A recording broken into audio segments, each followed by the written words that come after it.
meeting to order of the Orange County School Board. It's Monday, March the 8th, 7 o'clock. I will read the public charge. The Orange County Board of Education pledges to its citizens to conduct its business in a courteous and productive manner, showing respect for fellow board members, staff, and citizens. The board asks its citizens to conduct themselves with the same courtesy towards both school personnel and each other. As per board policy, Robert's Rules of Order will be used to conduct meetings. A moment of silence will be observed before each meeting. The board asks that you check your cell phones and other electronic devices to be certain that they are either turned off or on vibrate to avoid interruption of the meeting. We will now observe a moment of silence.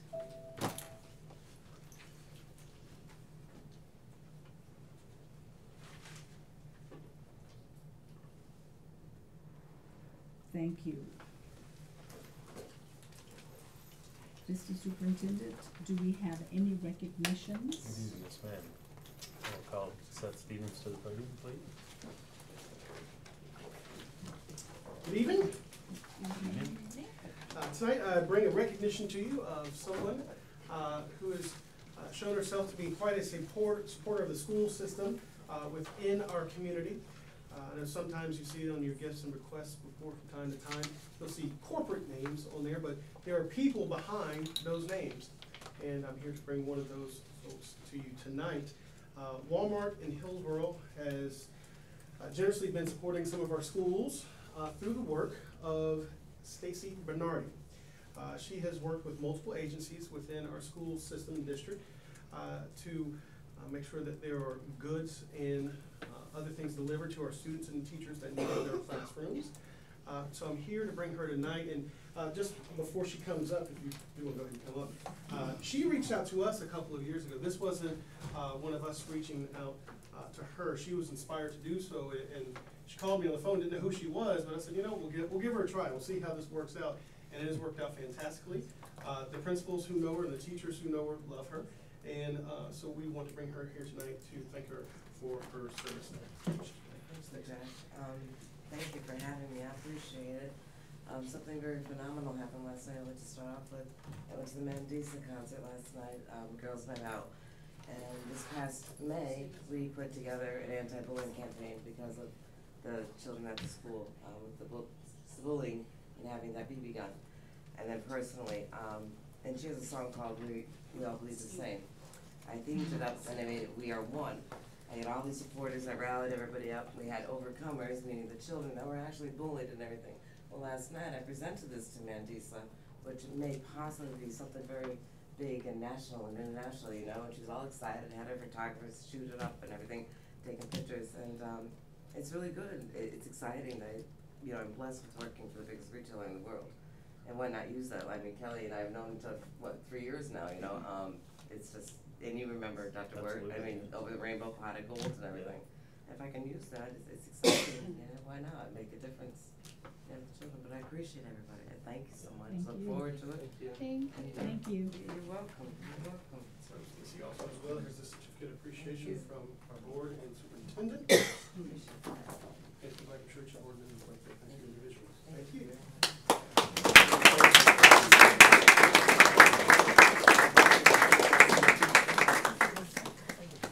This is one hard-working woman. And my Yes, I'll see you in a couple of weeks. 3 times a week trip to Walmart. I You're know, always that's around. messed up. It's Let me good to shop meet for you. you. That's messed up. Nice to meet you. All right.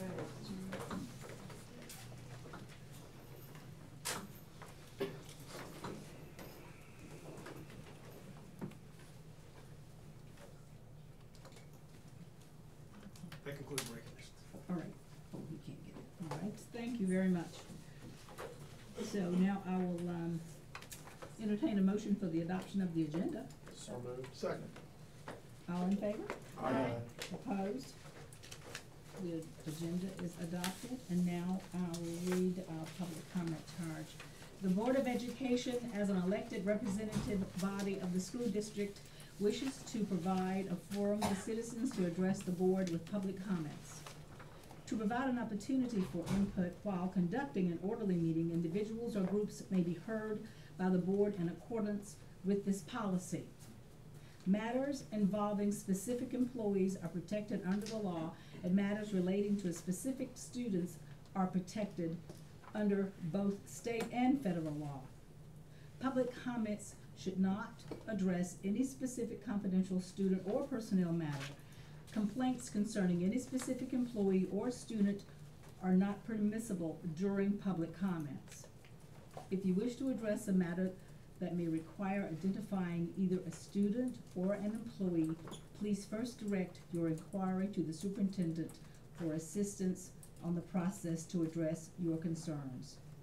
Persons wishing to address the board on an open session item on the agenda for that meeting must sign up prior to the board's regular meeting by signing his or her name and address and the agenda item on which he or she wishes to speak. Speakers will be called upon to speak in sign-up order. Comments will be limited to 3 minutes. When the 3 minutes end, the speaker must stop speaking immediately. The board will not have a discussion with any speaker. Citizens may not interrupt, disturb, or disrupt a Board of Education meeting and will be subject to the provisions to general statutes of North Carolina. A person who willfully interrupts, disturbs, or disrupts an official meeting and who, upon being directed to leave the meeting by the presiding officer, willfully refuses to leave the meeting is subject to further action. Additionally, if there are materials that you wish to present to the board, please hand those items to the Chief Communications Officer and he will distribute those items to the board. We have a few names on our public comment list, and the first speaker is Patty Heineman on teacher diversity. Hi, good evening.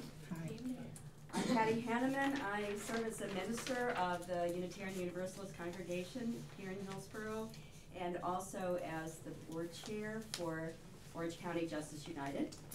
And I'm here this evening to speak about some work that we've been doing together, you as the board and us as Justice United. Justice United is a broad-based community organizing group that is a collective of the citizens and residents of Orange County. Just a little over a year ago, we had about 600 members of our community that we engaged in listening sessions to identify some major concerns that the families of Orange County had. And we identified as some top concerns the lack of teacher diversity in the Orange County public school system and the need for more resources for immigrant students and families.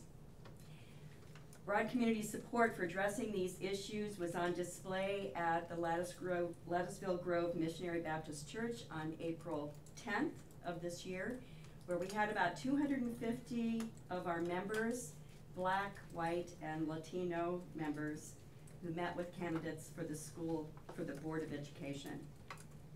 I want to begin by thanking the 4 current board members who attended this assembly.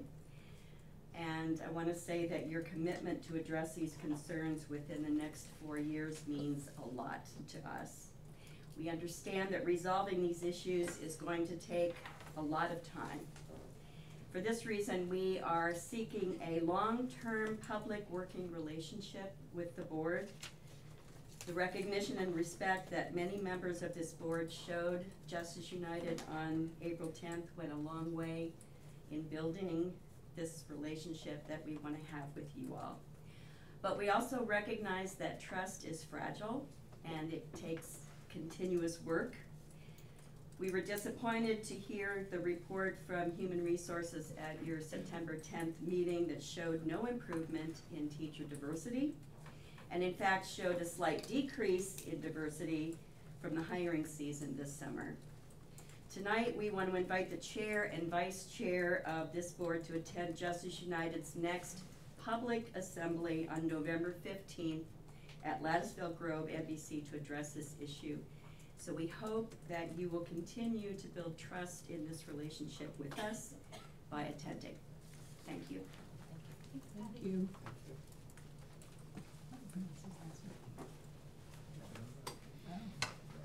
Louise?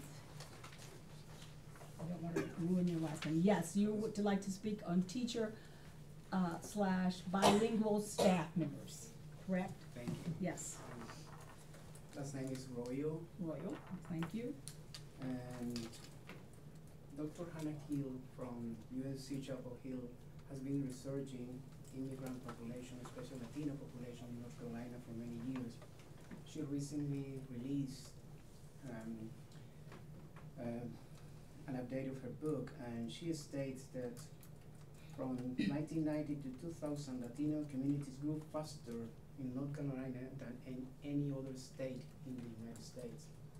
And the numbers state that 394% increased the population in North Carolina. The closest is Arkansas with 337%. And I invite you to consider that if that's a reality, it means we all in North Carolina have to kind of adapt to this new reality. And I work with St. Thomas More Church as director of Hispanic Ministries, and is frequently I talk to parents that are concerned for different reasons in schools, but they rely on their kids for communicating with teachers. And in many situations, after that kind of broken communication, they got upset because they can't communicate, and at the end of the day, they feel like they were not justice served in some situations, just because the teacher say, hey, I already told you, but probably they are Hispanic, they don't understand exactly what I said. And sometimes when even they try to communicate in English as best as they can, also there is kind of a broken communication, because it's hard for you to understand people speaking with an accent like me. And so it is important to have bilingual staff at schools that can provide teachers with a way to communicate with parents, and that dignify that communication, because parents should talk with adults, adult with adult, not with a kid translating for them. And so that's my invitation for you to consider, and also bilingual teachers that will be for the students and for parents a better fit with this new growing population in North Carolina, and especially in the Triangle, which is probably the second one where concentration of Latino population in North Carolina. Thank you. Thank you. Reverend George Cruz, teacher hiring. Good evening. Good evening. I'm Pastor George Cruz of Latticewood Grove Missionary Baptist Church here in Northern Orange County. And I've been so for almost 17 years. My purpose in coming tonight is to speak to you all. I want to talk about teacher hiring, but I also want to talk about collaboration. One of the things that I came to share with you tonight is being able to collaborate, continue the collaboration between Orange Public School Systems and the Orange County Justice United. Not only Justice United, but the families and communities that make up this movement. Again, back in April, we all came together and we talked about some things that we wanted to see. And we wanted to work together with Orange County Public Schools to make this happen. One of the things that I do realize is that sometimes to step outside of your comfort zone is very difficult. Sometimes it's hard for me to come out of my four walls, for me to come out of my office. But some years ago, working in Durham County in the community, I realized that stepping outside of my comfort zone was not a weakening issue or something that said that people were running me, but it was something that strengthened my position in the community. And I believe that this collaboration, if we can work together, will strengthen our relationship and Orange County Schools in Northern Orange. I would ask that you guys would consider coming or continue to come out to wherever the venue is.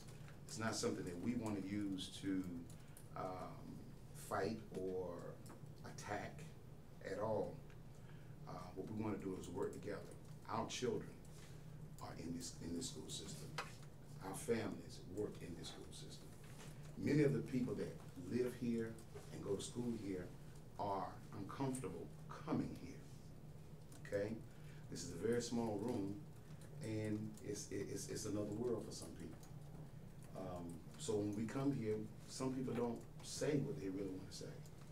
They don't express, and maybe sometimes don't get a chance. Maybe they're overlooked. Sometimes they're not even heard. And what we're asking is that you all will come out in the community. I don't know the rules, I don't know the statutes or quorums for Orange County Schools, but I do know this is not unheard of. The police department does it with community policing. I've worked in Durham County school system for a number of years, and I've seen it happen there. So, I guess in a nutshell, I just want to say, we're all trying to do the same thing. We're all trying to reach the same goals. In school, there's something called bullying, where people with power feel that they can do and say whatever they want to say. It happens in the street, happens in school, happens everywhere. We don't want it to happen anywhere. I don't want it to happen when you come to us, and we don't want it to happen when we come to you. We don't mind coming here, but we want you also to step outside so you can get to know and see. Knowing children in school is different from knowing them in the community, especially our families and how we see. When we met in April, we had a representation of that whole community there, okay? So that's all I came to say today. I'm hoping we continue to work together. We don't mind coming here and talking, but we also want to see y'all out in the community as well, okay? Good evening. Thank you. Our last speaker is Ashley Nestler, who's going to talk on teacher diversity and bilingual staff. Good evening.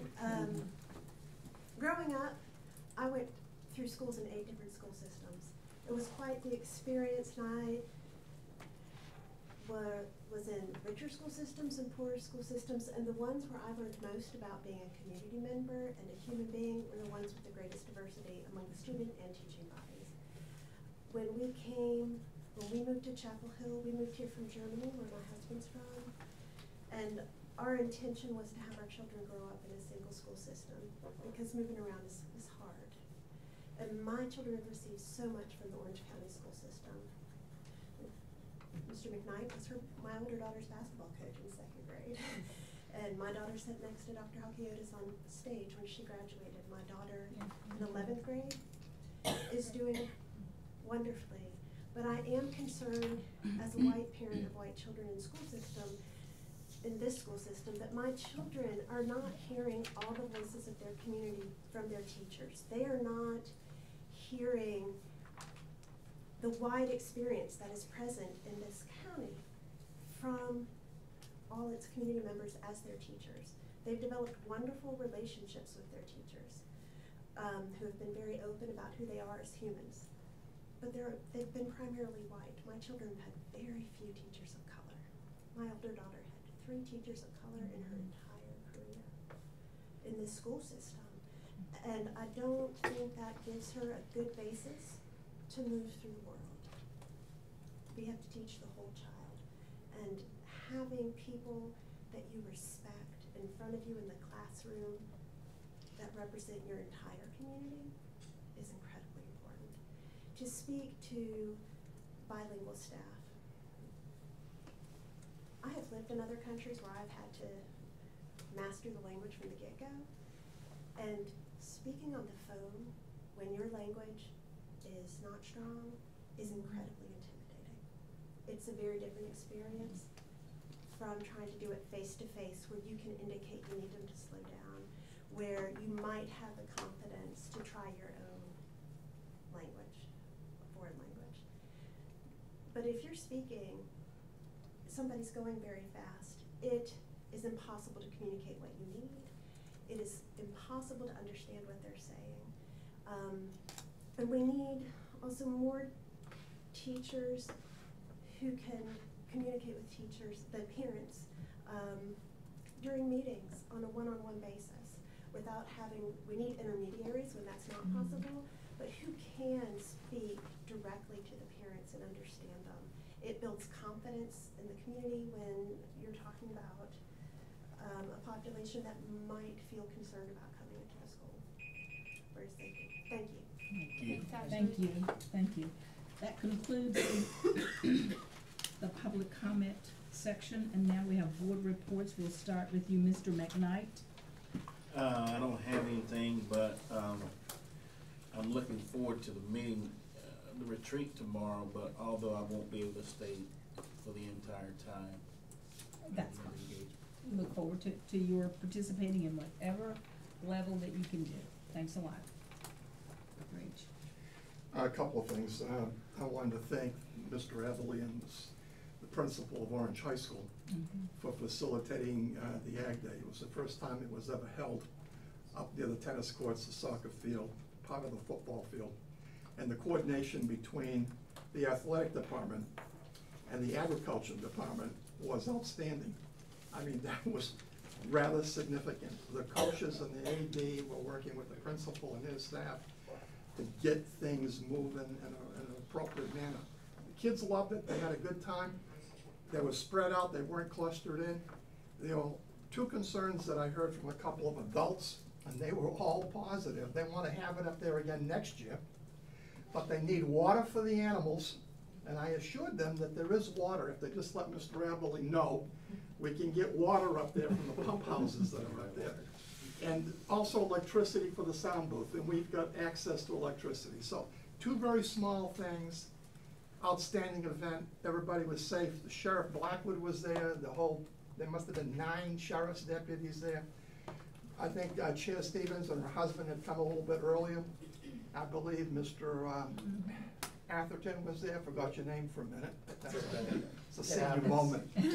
That's why he's got the nameplate up there. Yeah, that's it. Well, I can't see it from over here. Thank you very much. The last thing I wanted to say, I was asked to speak at the celebration of life for Lynette Mildred Cole Jeffries Saturday at Orange High School. Lynette was a 32-plus year veteran of the Orange County school system. She was a person of color. She was the most remarkable person I can say that I've ever recruited as a teacher. Back then, we only had Dr. Rainey down here as personnel director and Lynette Jeffries. She was Dr. Rainey's right-hand person. There was no big human resources department then. It was just, you're on your own. If you were a principal, you were hustling around for people. Lynette had served as secretary to Tarleton Davis as he was principal at Cameron Park. Then she came over here. And every time I came down here, she was always kind, pleasant, and she had a $1 million smile because she loved people. So I effectively recruited her to come and teach at Orange High School in the business ed department. And she finished her career there after 32 years of service. Did a whole host of things for this community, founding member of the Historic Alliance for Hillsborough, involved in Ag Extension, was involved in a multitude of things. And there were several hundred people there at the ceremony, and it was, Sarah, I think you came. She's gonna be lost, but I think the message is we have to support folks who've worked for the school system all their lives. Even when they pass, we have to support them, and we have to honor them. And so I wanted to thank particularly several people. I wanted to thank Todd Wirt. I called Brenda Stevens as the current chair. I said, Brenda, we gotta get that facility at Orange for this wonderful person. She talked to the superintendent, then I came down and saw the superintendent, but I touched base with Brenda first as the courtesy and the protocol. The superintendent immediately got Seth Stevens involved. Seth and I and Chief John Blackfeather, her husband, met in the small conference room, and Seth assured him he would handle things. And Seth did. And I want you to know I appreciate that, because we're all gonna end up there someday. And it's important that those of us who are living today help the memory of those who passed on. I want to thank Eric Yarborough for making the building available, because they had SAT testing going on in the morning. Critically important. And then I went into the sound booth after I was leaving, because I wanted to know who ran the sound booth. And it was the theater arts teacher at Orange High, and I thanked him, because he was honoring the memory of this wonderful woman who gave her adult life to Orange County Schools. I don't even remember the guy's name. He's a young guy, and I started to tell him in the old days we had 2 electrical outlets in that auditorium. One at the front of the stage for a sound system, and one in the middle. There's actually a plug in the middle section of the seating where they plugged in a projector. Okay, you may have a projector or a film strip projector, whatever it was. And now I said, you got this wonderful sound booth, but the important thing is there was a wonderful human being from that school to honor the memory of this wonderful woman. And I appreciate Sarah Smiley serving as chair at our last meeting for having Ms. Coleman make sure in the minutes we had Lynette Jeffries and also Betty Matthews. Betty Matthews served the system for over 30 years as the exceptional children's coordinator. We need to remember the people who've come before us and who've given to the kids of the school system. We should never, ever forgive these people or forget them. Keep their memories alive, and because we're all in the same boat. We all care about kids, that's why we're sitting on the school board. Everybody in the audience cares about kids, that's why they're here tonight. And that's what we're all about, and thank you all for listening to this. But I wanted to thank Wirt, Stevens to my left, Eric Yarborough, and the nameless theater arts teacher at Orange High, whoever you are, God bless you, and thank you very much. Thank you. Will? So, just a few things. So, just like Dr. H mentioned, Ag Day, it was a great event, lots of food, fun. It was great to see lots of parents there, community leaders there, the staff there. It was excellent. Also gave me a chance while being on the other side of the campus to go and see the great staff at the bus garage. Got a quick tour out there and you know, see all the hard work that they do that we don't see. We only see the buses running. So it was great to see them out there and listen to, you know, some of their funny stories and things that have happened. I also got to do a full tour of Cameron Park. Met a lot of the teachers, staff, and great hot lunch as well, always good. Worked on the retreat, which we'll be doing tomorrow. Appreciate everybody's help on the committee for getting that together.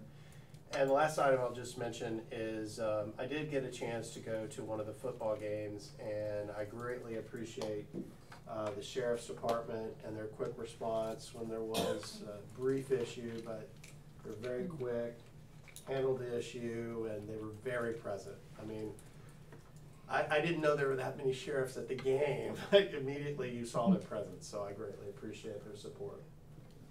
That's all.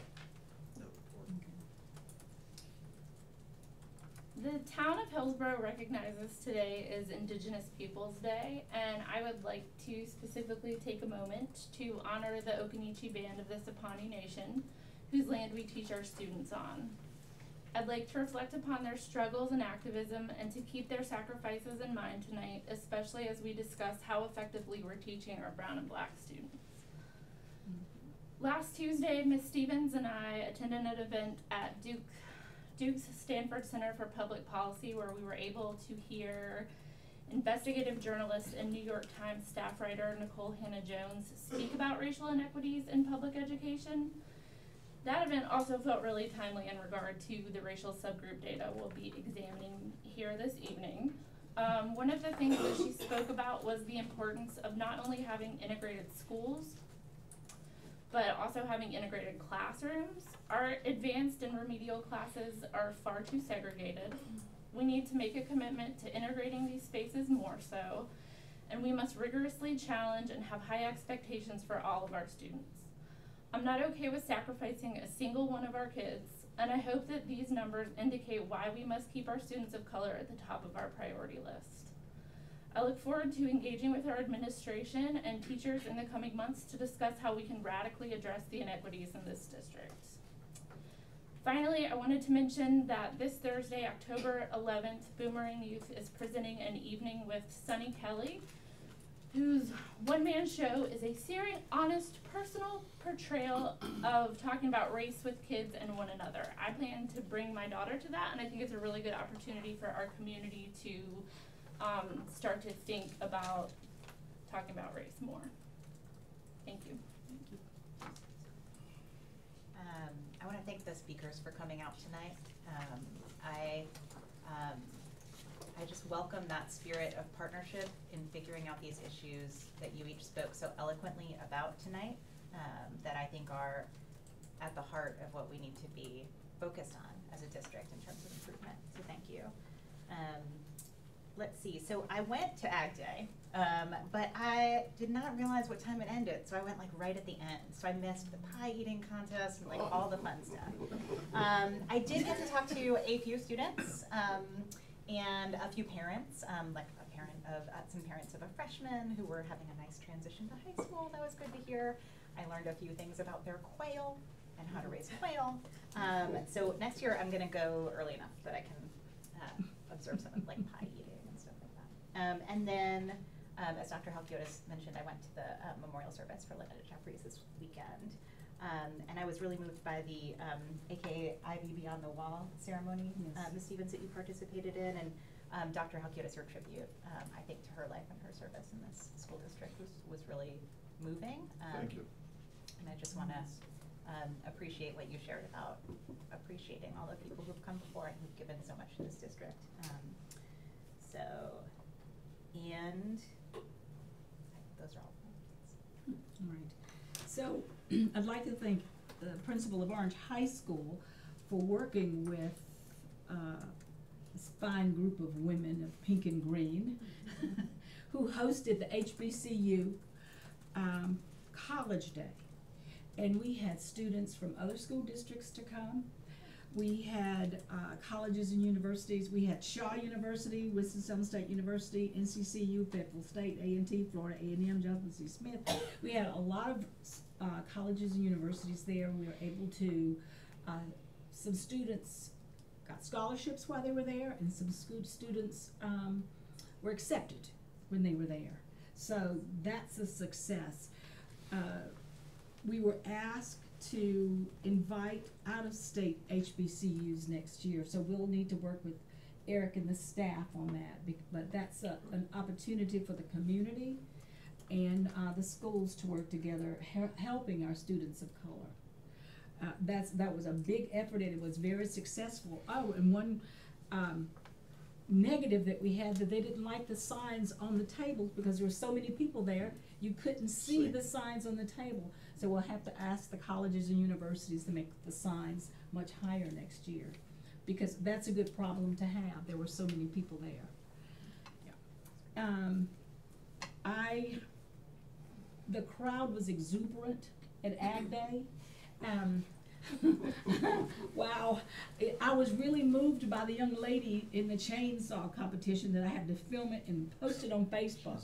She was really impressive. She got that chainsaw going, and she wore that piece of wood out, and it was really impressive.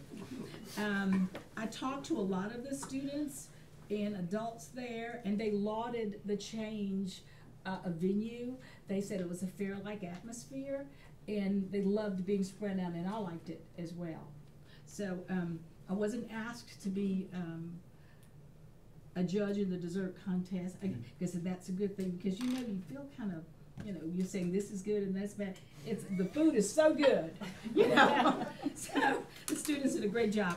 I was not here the last time that we had a meeting. I was one of the leaders that participated in the inner city visit to Lawrence, and the program featured 15 sessions and a deep dive discussions with the Chancellor of the University of Kansas, Boo. They're really into basketball over there, and the mayor and manager of Lawrence, and we toured the Bioscience and Technology Center and the Plessy Tech and Lawrence College and Career Ready Center. That, and I did a lot of that with Penny Gluck with Durham Tech. That was one of the main reasons that they invited me to attend. I was asked to participate in the Village Circle, or I'll call it a Village Circle event by the Commissioners Earl McKee and Renee Price last Sunday. And that was an opportunity to get out in the community, talk to community people in a venue separate from here or the Commissioner's office. And we enjoyed ourselves. We didn't have a timer, and we didn't have any set topics or agendas, and we were able to converse and enjoy ourselves. And I appreciate the school system being invited. We haven't been invited in the past, but I believe that we will be invited in the future, okay? You saying you did well? I'm not saying I did well. I said you all will be invited. No. So, Mr. Superintendent, you have any? I have nothing further to add to the wonderful remarks from the board tonight. Well, so can I get a motion on the consent agenda? Move adoption. Second. All in favor? Aye. So adopted. Woo. So next, I was waiting. Next, we have the Cedar Ridge High School Classroom Edition, Part 2. So if you remember, this is, I'm glad Mr. Avali is here tonight, and this is a follow-up to our last discussion about the classroom edition at Cedar Ridge. We had some follow-up items to bring back to you, and Mr. Avali is prepared to do so tonight.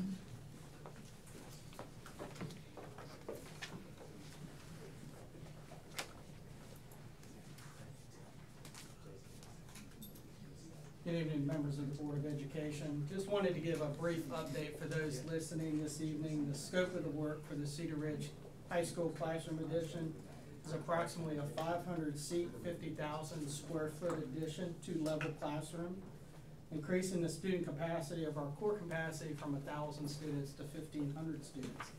The original design, the master plan at Cedar Ridge, included future expansion. One was an auxiliary gym that was completed in 2017, and the original master plan also had called for a future classroom addition.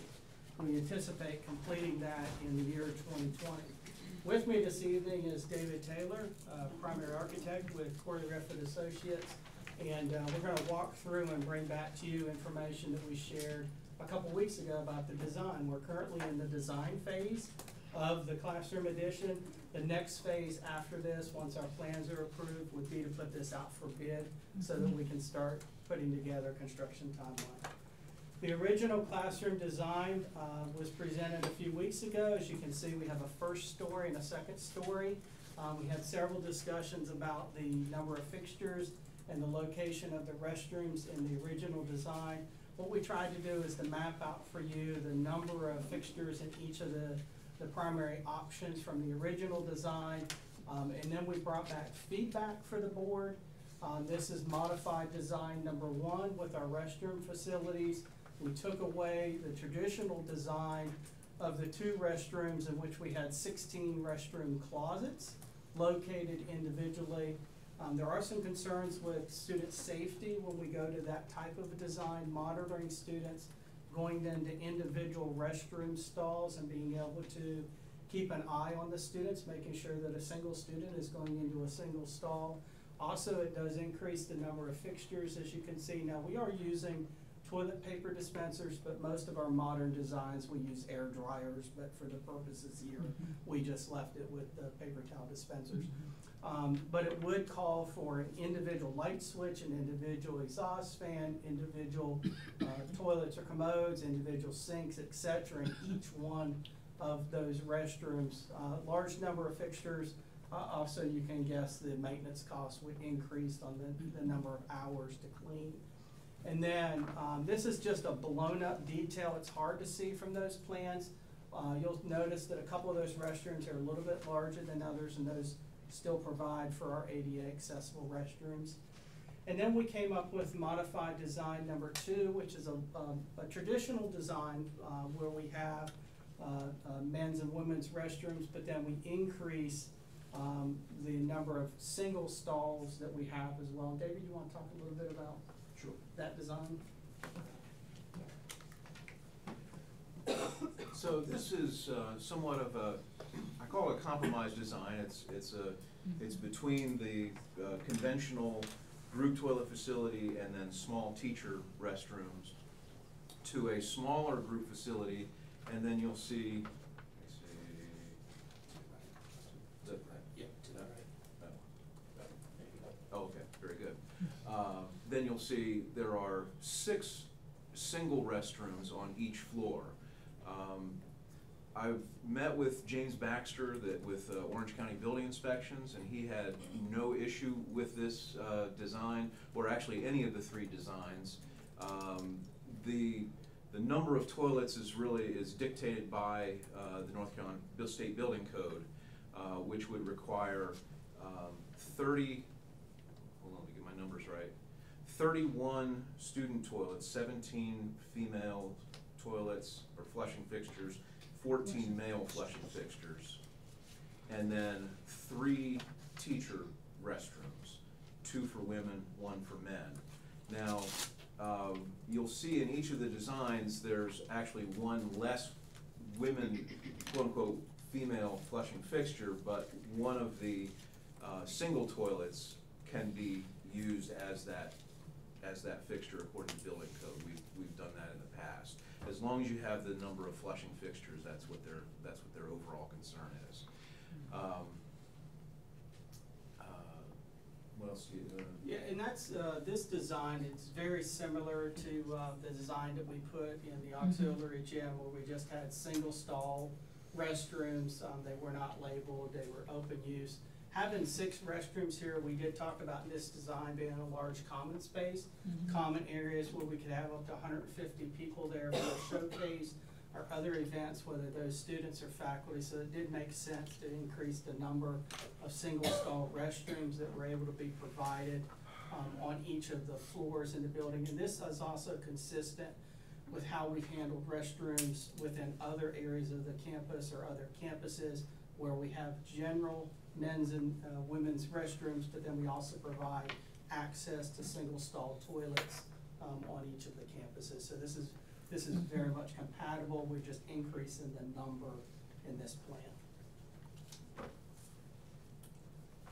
All right, yes, Dr. A. Just want to make a comment that unless you've been a high school principal, and Jason Johnson's been a high school principal, who's sitting right out there, Dr. Wirt has been a high school principal, you don't understand the intricacies of life in bathrooms at the high school level. And the expectations many years ago, male teachers were expected during class changes to go in the male bathrooms. Female teachers were expected to go into the female bathrooms. That absolutely has nothing to do in the overall scheme of academic achievement, okay, or your teaching ability. It was strictly a supervisory thing, because all kinds of crazy things can happen in there. I think this is a very reasonable recommendation that affords an opportunity for what I call family bathrooms. We see them now in restaurants and department stores and everywhere else. And you still maintain a sense of integrity and respect for all people, but there's a practical piece here of supervision. You have to, I don't know, I think you were a principal in elementary or middle school? Elementary.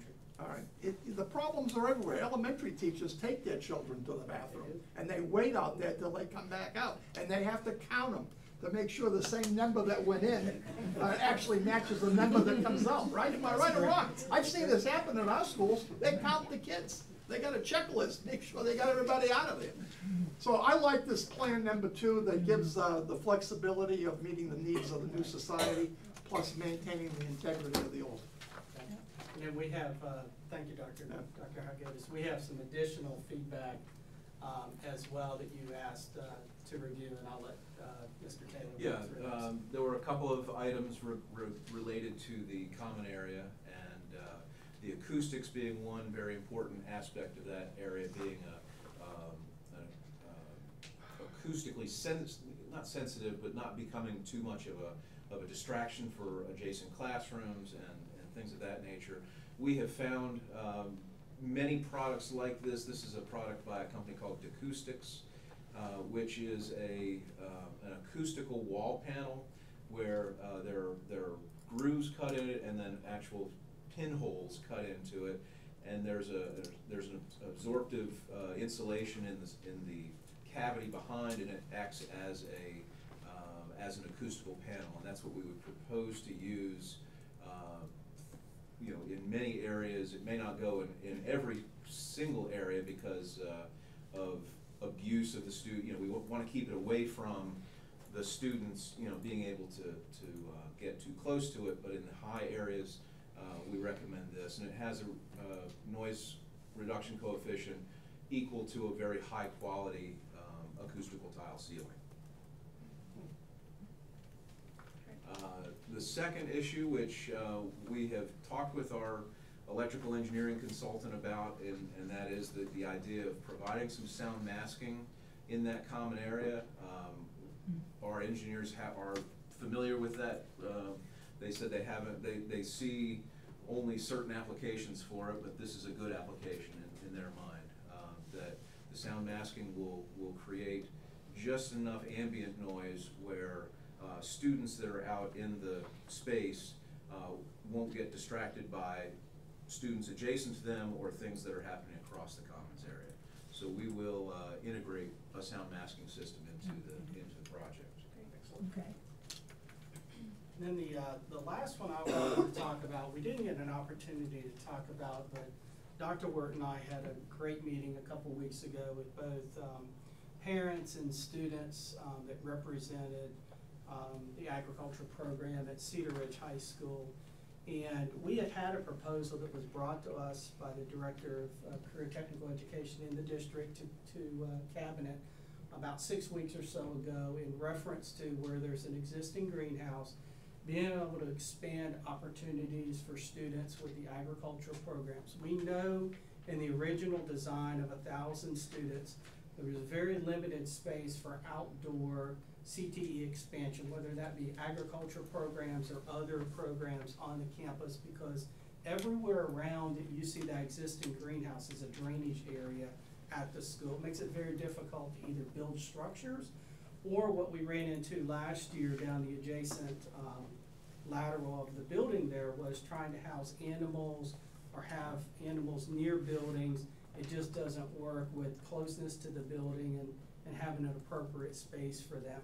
We reviewed and evaluated Orange High School, and their square footage is approximately 1 acre of an agricultural program that has grown over many years and have done wonderful things. And one of those you heard about tonight was their annual Ag Day that they do. But that has been through a partnership both of the hard work of the students, the teachers in the program, and the parents and community members over many years. What we would like to do as part of the classroom expansion is to go ahead and expand our outdoor facilities at Cedar Ridge High School, approximately 1 acre. The district would clear the area, and again, we've got some topography to deal with, so we might have to, generally this is a proposal, we might have to make some shifts to it. Would be to clear the area, provide the appropriate fencing, the access. You see a controlled access across with a sidewalk, but there would also be gated access, fencing around it, and a concrete pad. Basically give them a starting point. And we could do that as we're doing this project. We already have architects, we already have engineers, we're already working with county officials on all sorts of requirements for the building project. We see this as the best cost-efficient time to do this project as well. And so we would propose allowing us at the same time we're doing the plans and designing our classroom addition that we go ahead and set forth a plan to do an agricultural expansion.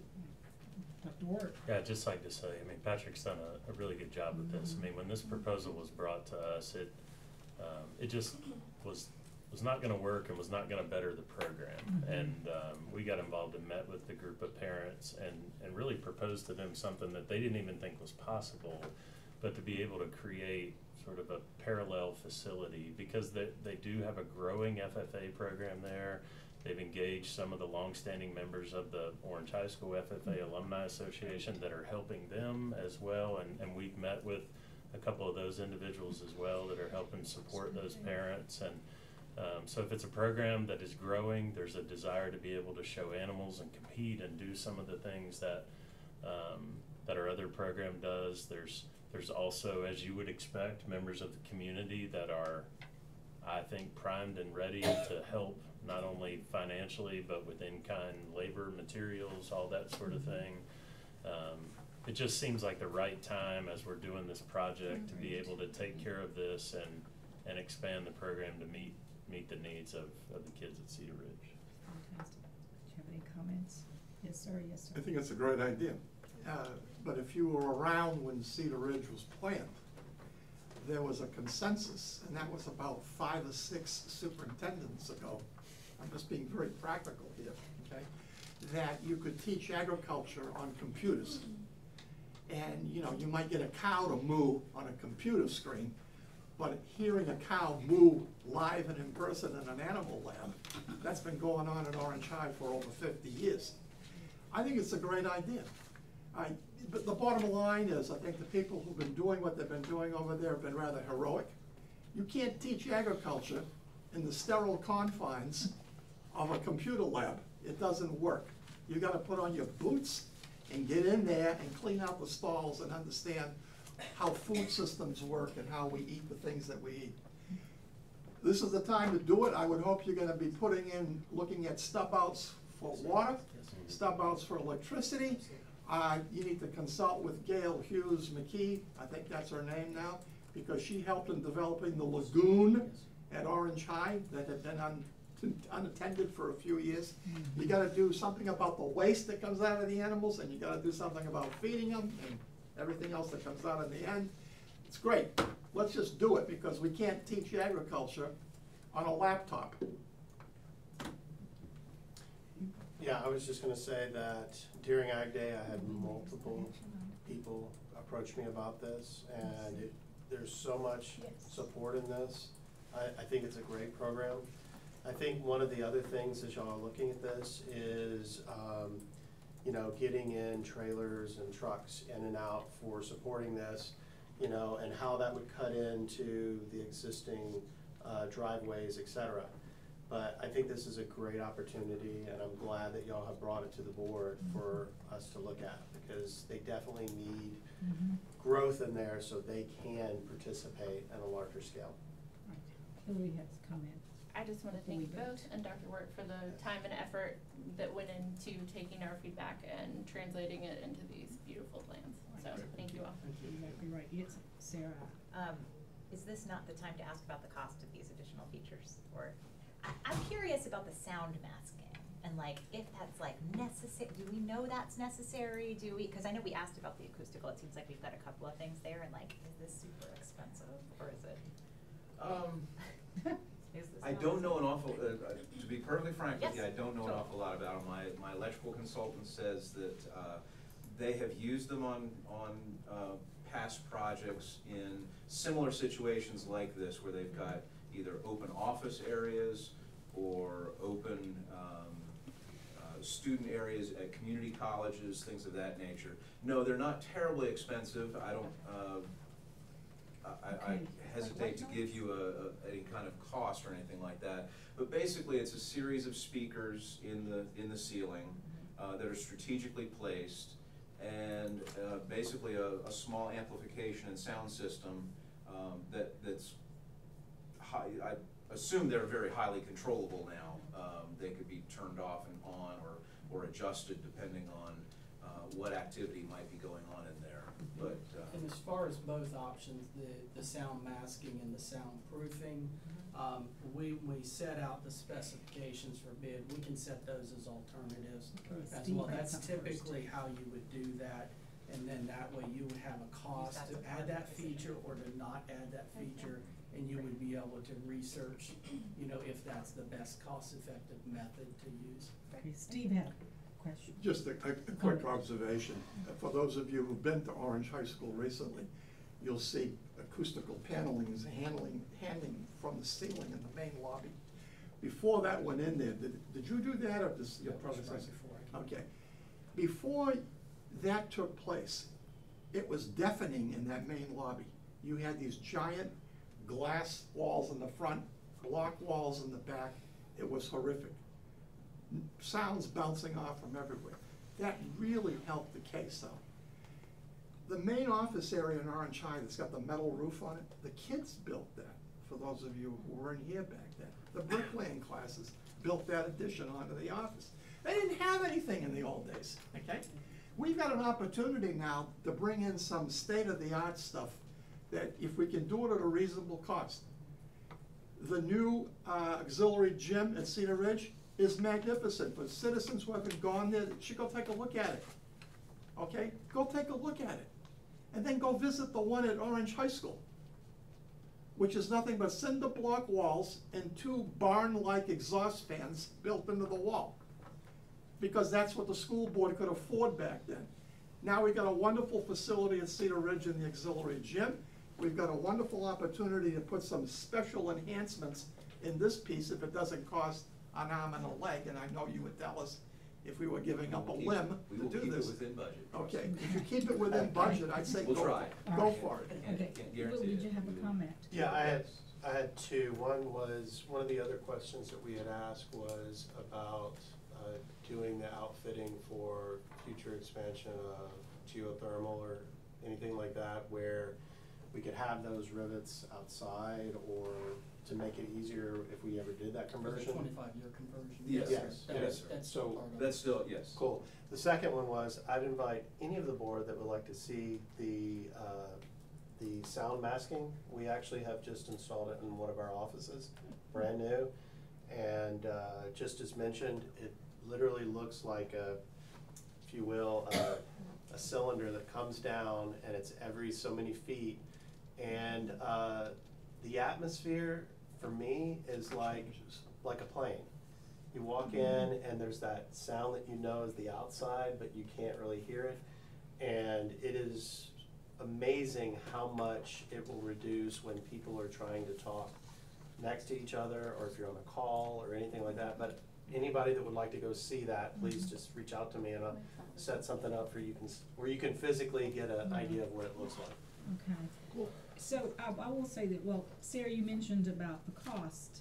Well, option 2 that they presented is a cost savings for us, because someone around this table had suggested option 1, which was very costly.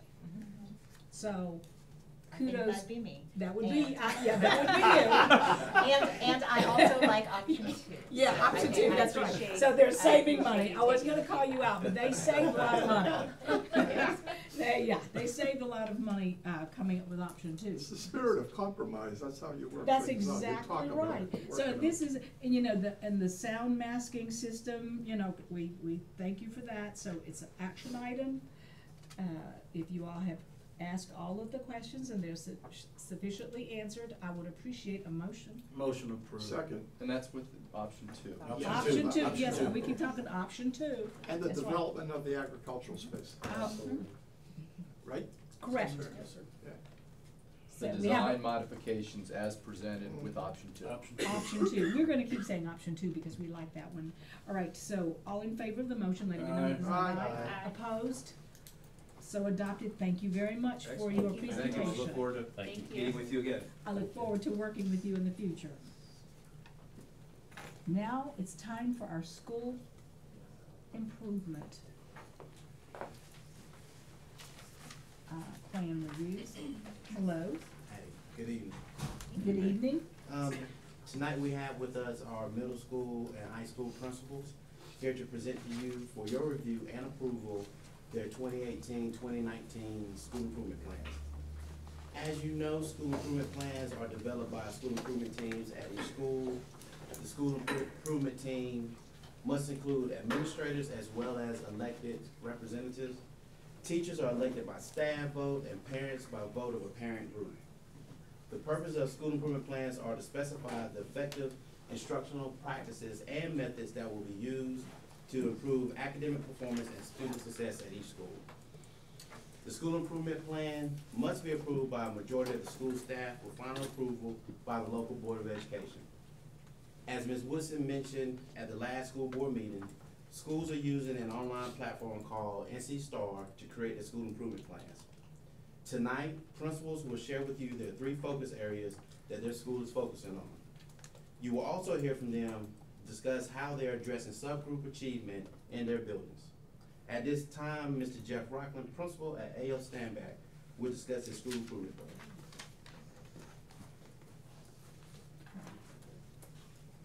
Thank you for having me this evening, appreciate it. I'm not gonna introduce everybody, I know, I already see it, don't do it, I won't do it. I do wanna appreciate and recognize Kelly Parks, who's joining me, she's a principal fellows in the district, little icon in our district, joining us today, and appreciate her coming out as well. So for our school, I guess, it's really about the words, it's because. So we talk about, it's because of our staff that we have consistently decreased year after year on out-of-school suspensions. It's because of our staff that we reached 14 out of 15 of our group, that we met and exceeded growth in all of our areas, that we exceeded growth as a school, that in the last 2 years that we moved 9 points of growth from our kids. And when I say it's because, it's gotta be the other way too. So that's the good stuff. And we gotta say that it's because on the other end too. So our staff has to own that as well. And so some of our it's because is an opportunity for us as a, now we gotta solve this problem. So we have between 19 to 53% achievement gap. We have 90% of our discipline referral that we saw was coming from our males. Even though we decreased the amount of frequent flyers that we had with over 4 referrals to 2, it's still very high on our male end. We did not have kids in 6th grade moving out of access or their ESL testing. Those are things that we need to do. And so if we're gonna say it's because of our staff on the one end, we have to own it on the other. And for me, I feel like, you know, Stanback needs to be a house. It needs to be a home for our families. It needs to be a home for our kids. And to do that, you have to worry about when they're there, when they come in the door, when they leave from the door, and what happens while they're with you. And so those are really what our goals are working on. So on the one end, it's about within our house, it's looking at the types of processes that we're putting in place for MTSS and looking at intervention strategies to really be targeting student needs, to utilize the digital resources that we have with IO education, EDMS assessments, whatever we can to get as targeted as we can towards our kids' needs. Looking at providing monthly PD to our staff on how to effectively analyze data, to meet with them quarterly on what data protocols should be occurring.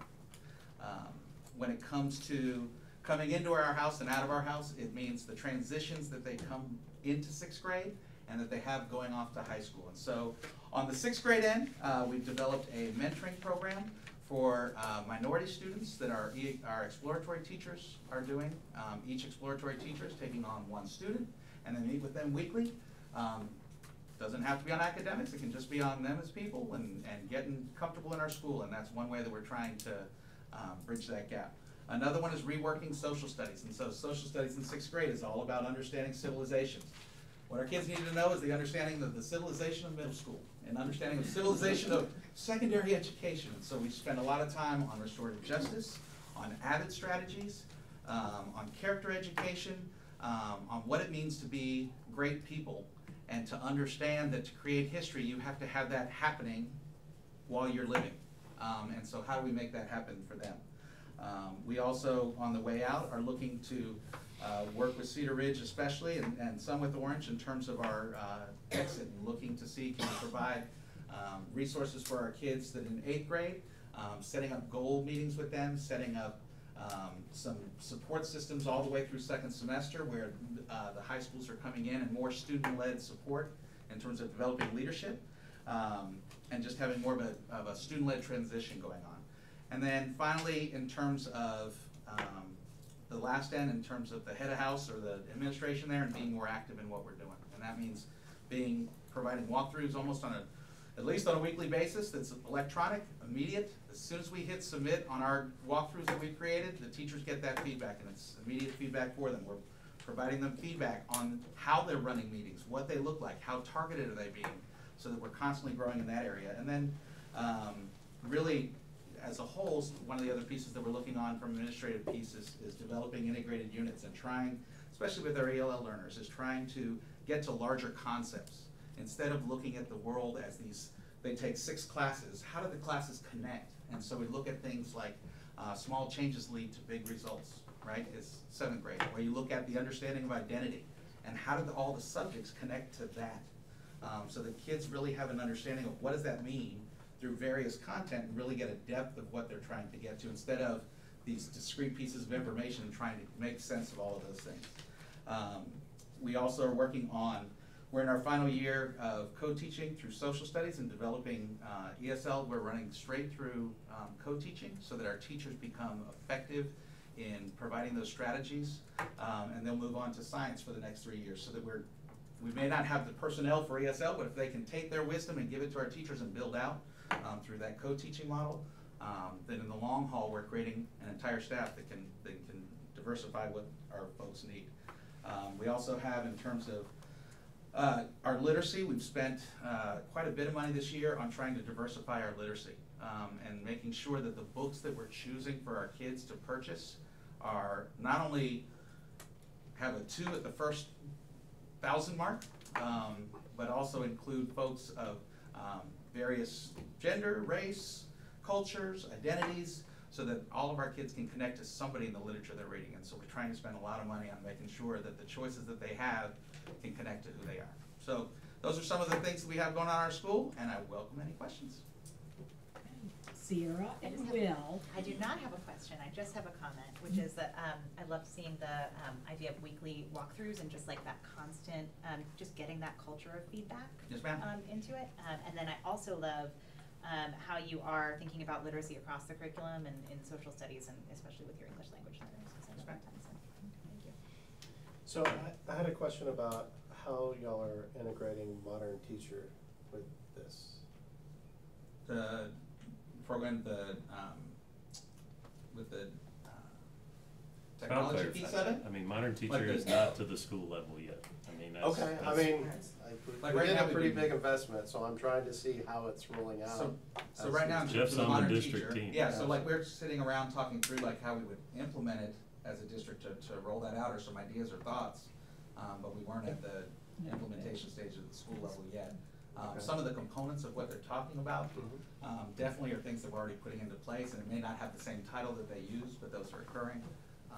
But yeah, at this point, it's in a district process piece of that. But it's coming. It's Okay. coming. All right, next year, I'll keep we're asking. here, I got you.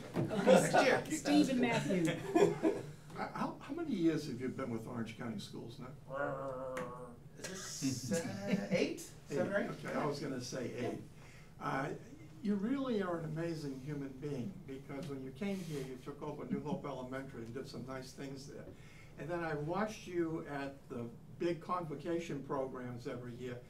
And for somebody to walk in, if somebody were to walk in off the street and see you dressed up in a variety of outfits, they would probably wonder where they really were. Yeah. And what you really do for a living. Yeah, no okay? kidding, sorry. But listening to you tonight, it's really great, because I think you transitioned so well from elementary to middle school.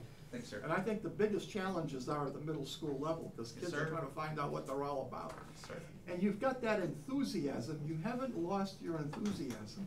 Awesome. And you've got or you may have lost it here, but other than that, you have an excellent command of what the societal expectations are in the year 2018, okay? You're really up there, and I just hope you keep that fire going. Thank you, sir. Because it's a great fire, and to see, I can forget about all the crazy convocation stuff. Susan, Because man. I'm glad you're here as a middle school leader, thank you. Well, thank you. Appreciate it. Matthew.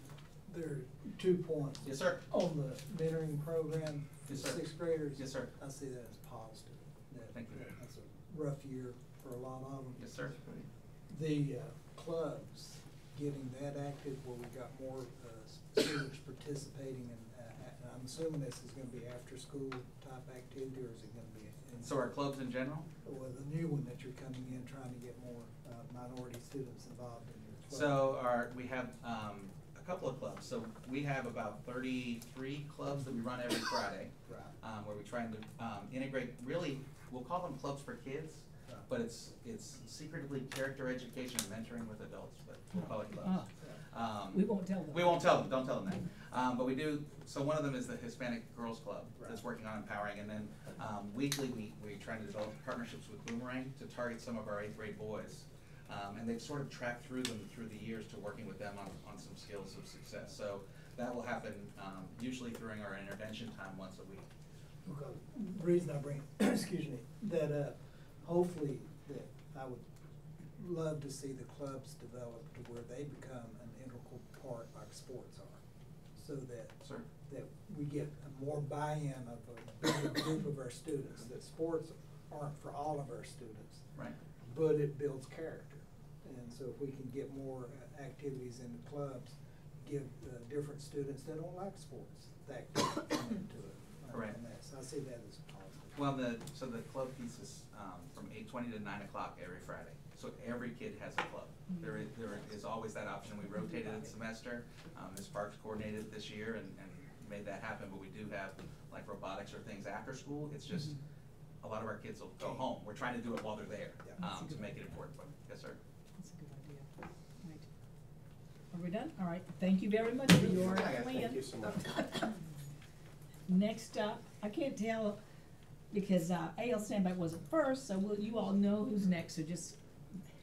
I'll go next. Okay. Yeah, okay. Good evening. Good evening. I'm Leslie Bryant. I'm principal at CW Stanford Middle School. Thank you for having us, all of us tonight. I want to highlight some of our indicators, our high priorities within our school, and I want to tie that to some of the subgroup data that I'm sure that you have been privy to, and just how they tie in together. So first, our first indicator that we want to focus on, just having a tiered instructional system. Hopefully this will allow less students to fall through the cracks. You know, we came into this job to be a voice for the voiceless, and so having someone to advocate for them within our staff that is knowledgeable of best practices, but also providing systems for our teachers to monitor and track student performance is a must. And so we really want to focus on that. We need to focus on core instruction so that the majority of our students are seeing growth from those best practices. And as Jeff mentioned, just having weekly, daily walkthroughs with feedback that is it's immediate, so that teachers can grow and learn and having a spirit of just continually learning. We also want to focus on small group instruction. Coming from the elementary, this is something that I'm very used to within a workshop model, but we want to focus on that so that, again, that we're able to meet the myriad of needs within our classrooms. And so our next indicator is in regards to being attentive to students' emotional states and guiding students in managing their emotions and arrange for supports and interventions. So as someone said, you know, middle school, they're trying to figure it out. And we're trying to figure it out too with them. So, but you know, as we are just inundated with more and more of mental health issues and students' abilities to regulate their own behaviors, it's even more important that our staff is more aware of certain diagnoses and concerns, and that remains a top priority. If a child emotional needs, the social needs are not met in some capacity, the learning cannot be as optimal as it could be. And we want to give, when we're talking about equity, we want to break down those barriers for students to be successful. So we truly have to educate our staff and recognize these stressors, and and through critical conversations that we have to have with staff, because it can't just be a them problem. It's what are we doing and how we can do things differently.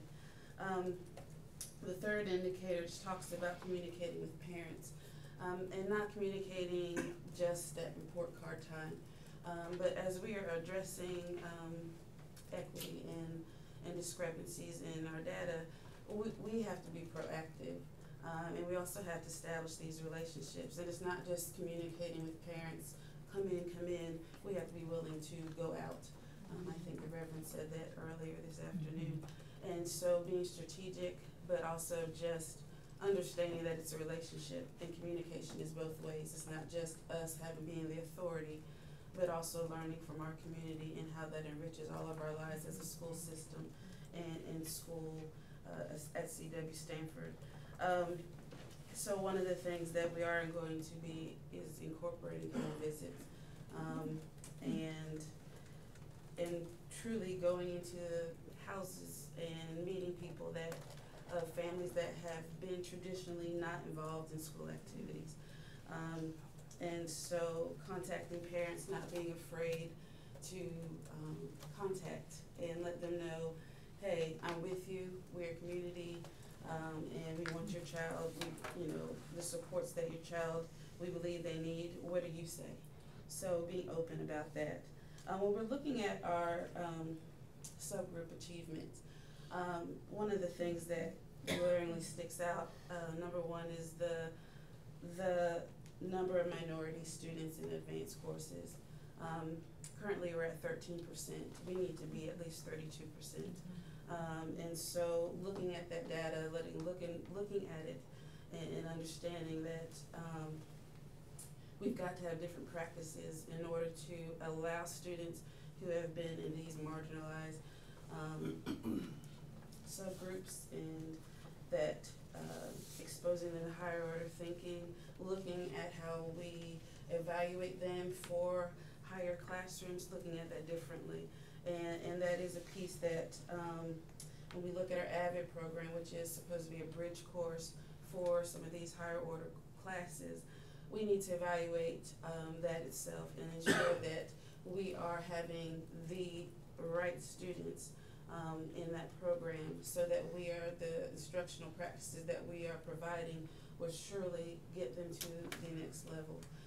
We also want to ensure that, with this AVID program, I wanted that everybody wants to, you're knocking down the doors, I want to be part of this. And so with that comes that self-efficacy and confidence, which I believe can do a whole lot of in terms of student proficiency and just growth.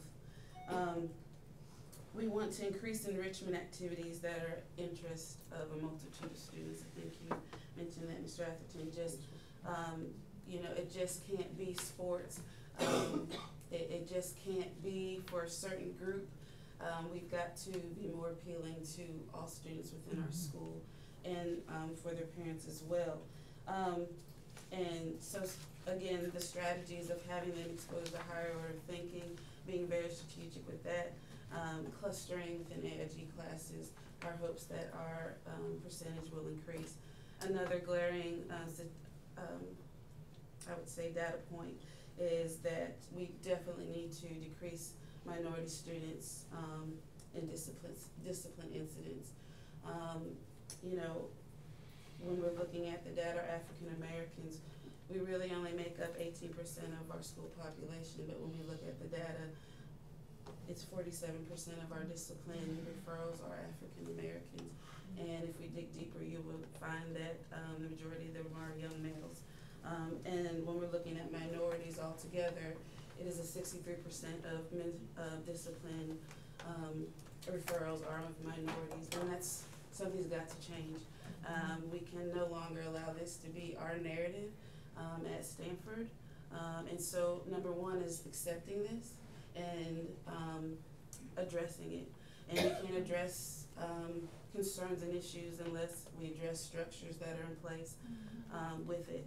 And with that, those are some hard conversations because in it you are really getting to the core of someone. But being able to communicate that each person has a story that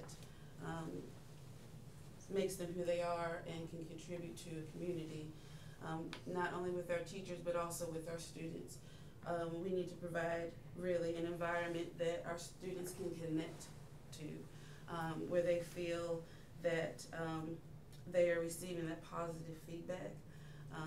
And then implementing restorative justice, which is giving them a voice. For so long, our minorities did not have a voice and were not able to voice their concerns and their to advocate for oneself. So teaching our students through the right way to advocate for oneself so that they are heard. We'll be working with check-ins with mentors that can create those meaningful relationships, but having that be a conversation that is underlined with all of our touches in context with our kids. And parent communication is a must. There needs to be a trusting environment that we are in this together. And then also our growth in our EC students. You can see it within our data that they, and I'm sure across the state, but we still need to do something different, but that they are our lowest performing subgroup. And so we are doing some things differently as far as, pulling out is not working for us. We're not seeing any growth, so we have to look at things differently.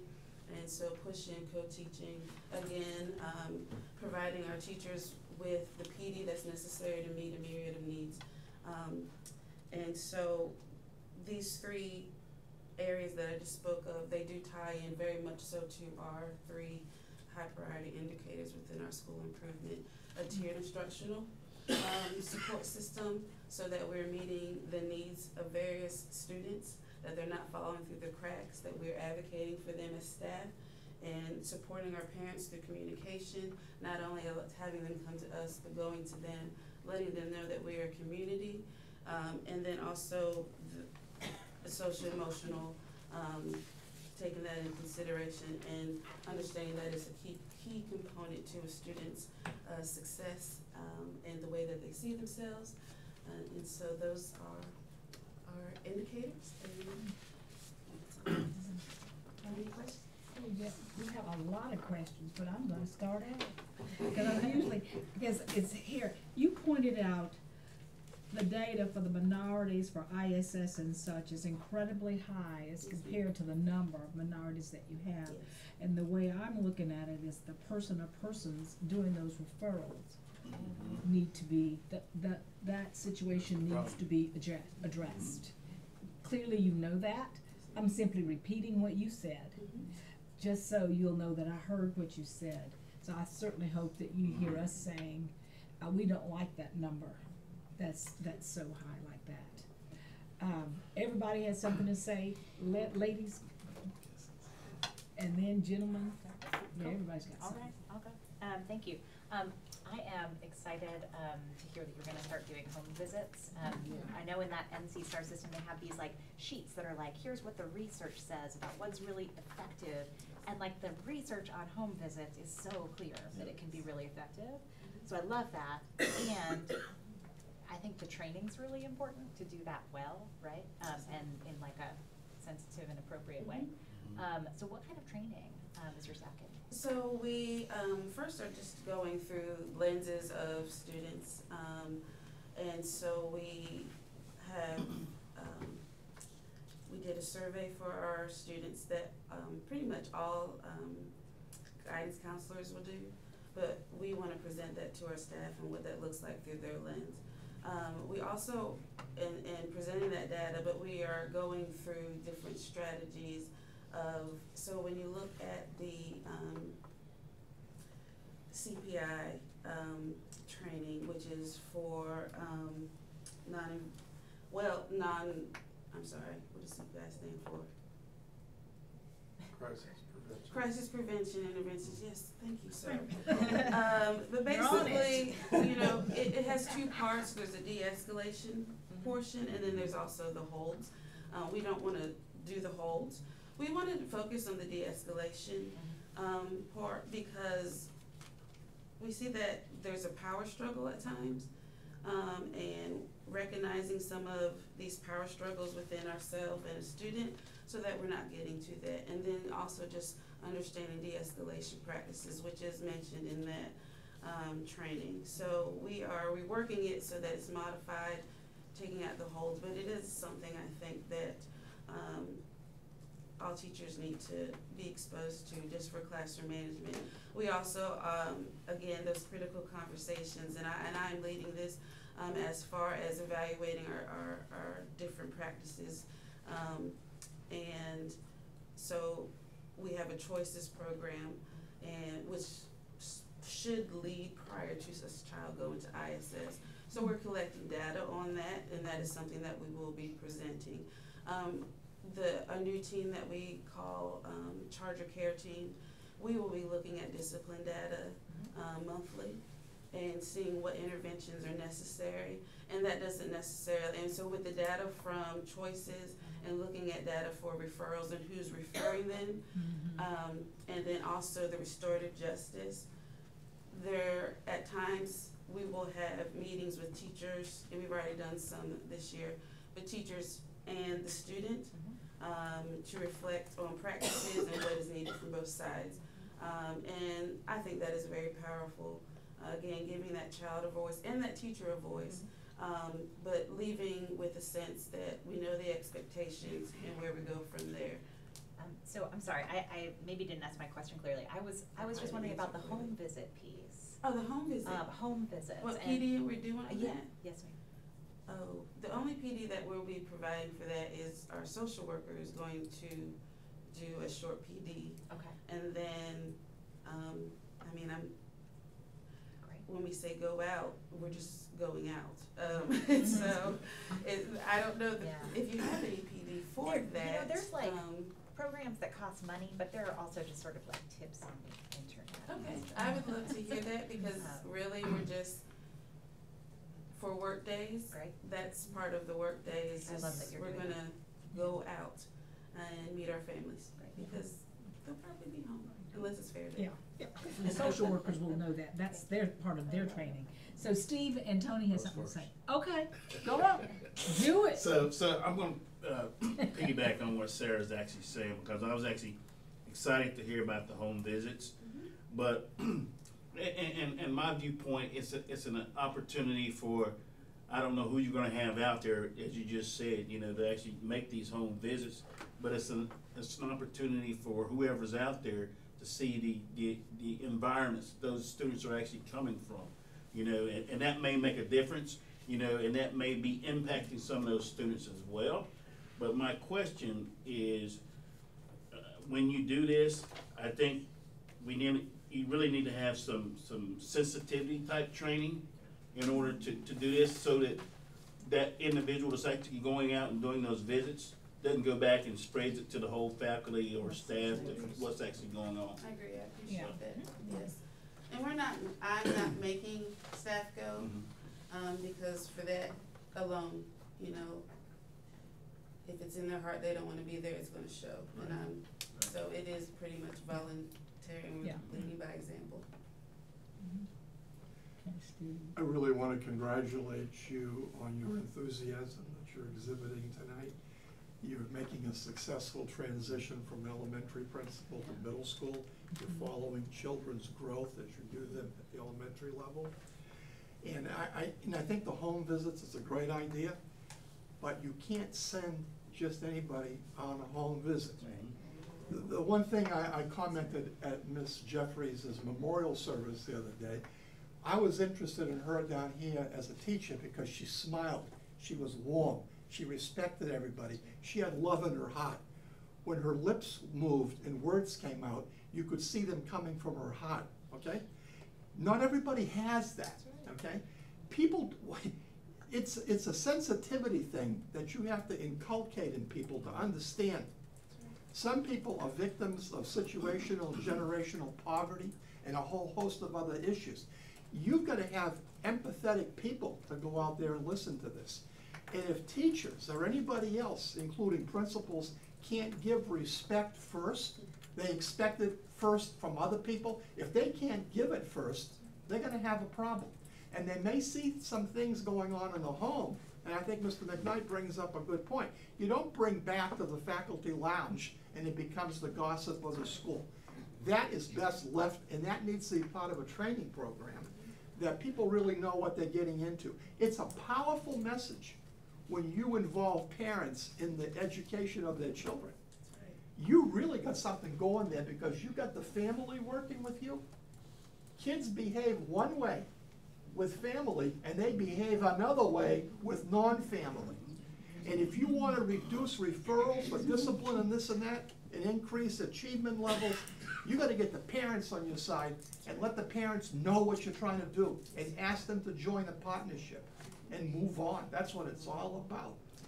And I think you're going to be successful with it. You know, I'm sitting here tonight listening to you, and I've listened to you for several years, and I always enjoy listening to you. You've got a fire in you. And I want to hear next year how many home visits took place, how many parents got involved, because that's a great data collection point right there, and you can convince me. I know you're going to do it, but you need to bring back the numbers and bring some parent advocates forward, because one group of parents will start talking to other parents, and before you know it, you got a mass of parents involved with you. And if the parent expects their kids to behave, they're going to behave. But teachers and everybody else has to be reasonable too, and not treat people in a demeaning manner, all right? Show respect, show love, show courtesy. And then you should expect it in return, but you should be willing to give it first. Thank you. Hillary and Matthew?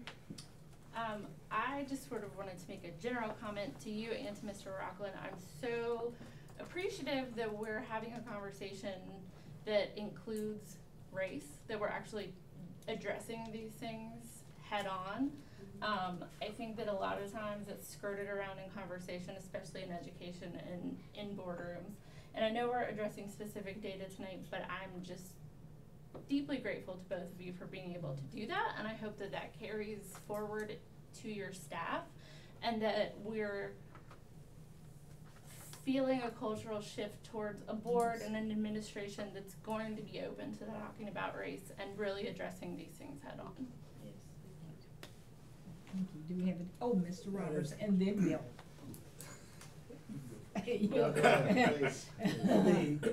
Just a slight change in sequence. I had the opportunity, and the one I'm dealing with is Focus Area 2A4, and it's the students will be able to recognize the emotional state. I had the opportunity to visit a Title I school in Durham last month. And sometimes if you get there early, you get to see stuff they didn't plan on you seeing. So if I ever say I'm coming to your school and I'm coming 15 minutes early, yeah, it's intentional, I'll tell you. But what happened was when I got there, they had one student that the staff, two staff members, which means there's more of them, had identified that this student was emotionally distressed today. And they came in, they put me in with the counselor. Another person comes in and said, how's he doing? He's doing fine. By the time I left that school, I got, he's gonna make it. The teachers were the ones that had to identify that. And they're teaching that student how to identify it too. So I'm just saying, just flip it, teachers first, because they're gonna teach that. They're teaching that child how to recognize, hey, you've got a problem today, just calm down, let's talk a little bit. So they were teaching that child the whole time I was there. And by them identifying it at the beginning of the day, they said, hey, we've got this under control. And they had a success with that student. So that's the reason I'm saying put teachers first, because we've got to teach the students how to recognize it. Right? Thank you. So I wanted to echo a few things you've heard. One was greatly appreciate you taking ownership and being very transparent about some of these very challenging things that you and staff are going to have to address. You are the front lines. The home visits, I think it's great. To Tony's point and others, I think it's very key. I've coached a lot of kids in the county and very active, and I think one of the key things is I saw in the list is contacting parents when the student's behavior performance declines. I think another strategy is telling them their strengths. Your child is very good at this, and you go to a parent and start off with that, it's gonna be much more effective than just looking at the environment and trying to understand it. And I think praising the small victories, especially, as you said, the emotional state of the child in middle school, and also the parent being more disconnected with what's going on in school. And I think identifying those small victories, their strengths, and letting the parent know, I think will build that trust. We have something called the Aloha Challenge, and that does focus on every week 5 students that you're just calling home just because you just want to do it on them. So that's perfect. I put it in here as a part of the action plan, that is just one of the, you know, accolades for parents, because, you know, we all get those other calls. Oh, yes. It's nice to get one that's the other feels side. very good. Trust. So, thank you so much. All right, before you leave, we have one more comment. Yeah, just real quick. I'm real pleased to hear the board's support for the work that Ms. Bryan is doing, because I want to tell you, I'm proud of the courage that she has in year 1, because a lot of principals go in year 1 and they can just kind of listen and learn and not rock the boat. And Ms. Bryant is hitting head up some long-standing practices, behavior, and mindset that have contributed to the data that she's reviewed tonight. And she could have easily not done that in year 1, and she is. So it's going to require all of our support as we move forward, because she still may very well be in the honeymoon phase of that work. But is that work? Sorry to break that to you, but I'm just pleased to hear the support for the work, because it will get harder before it gets easier, for sure. Well, I thank you for your words of support, but also just insight of how we can do things better in a different way. So thank you. Thank you. Thank you. All right. Well, let's finish up the middle school. Is Elvira at the middle school? Oh.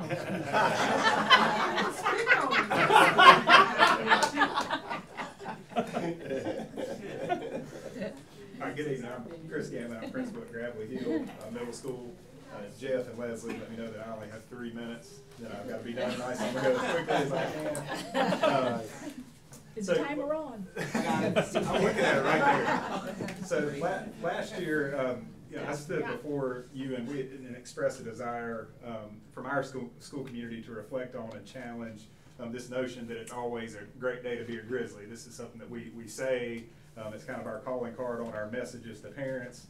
But we really dug into that last year as a staff. You know, what does it really mean for it to be a great day to be a Grizzly for every kid, for every family, every single day?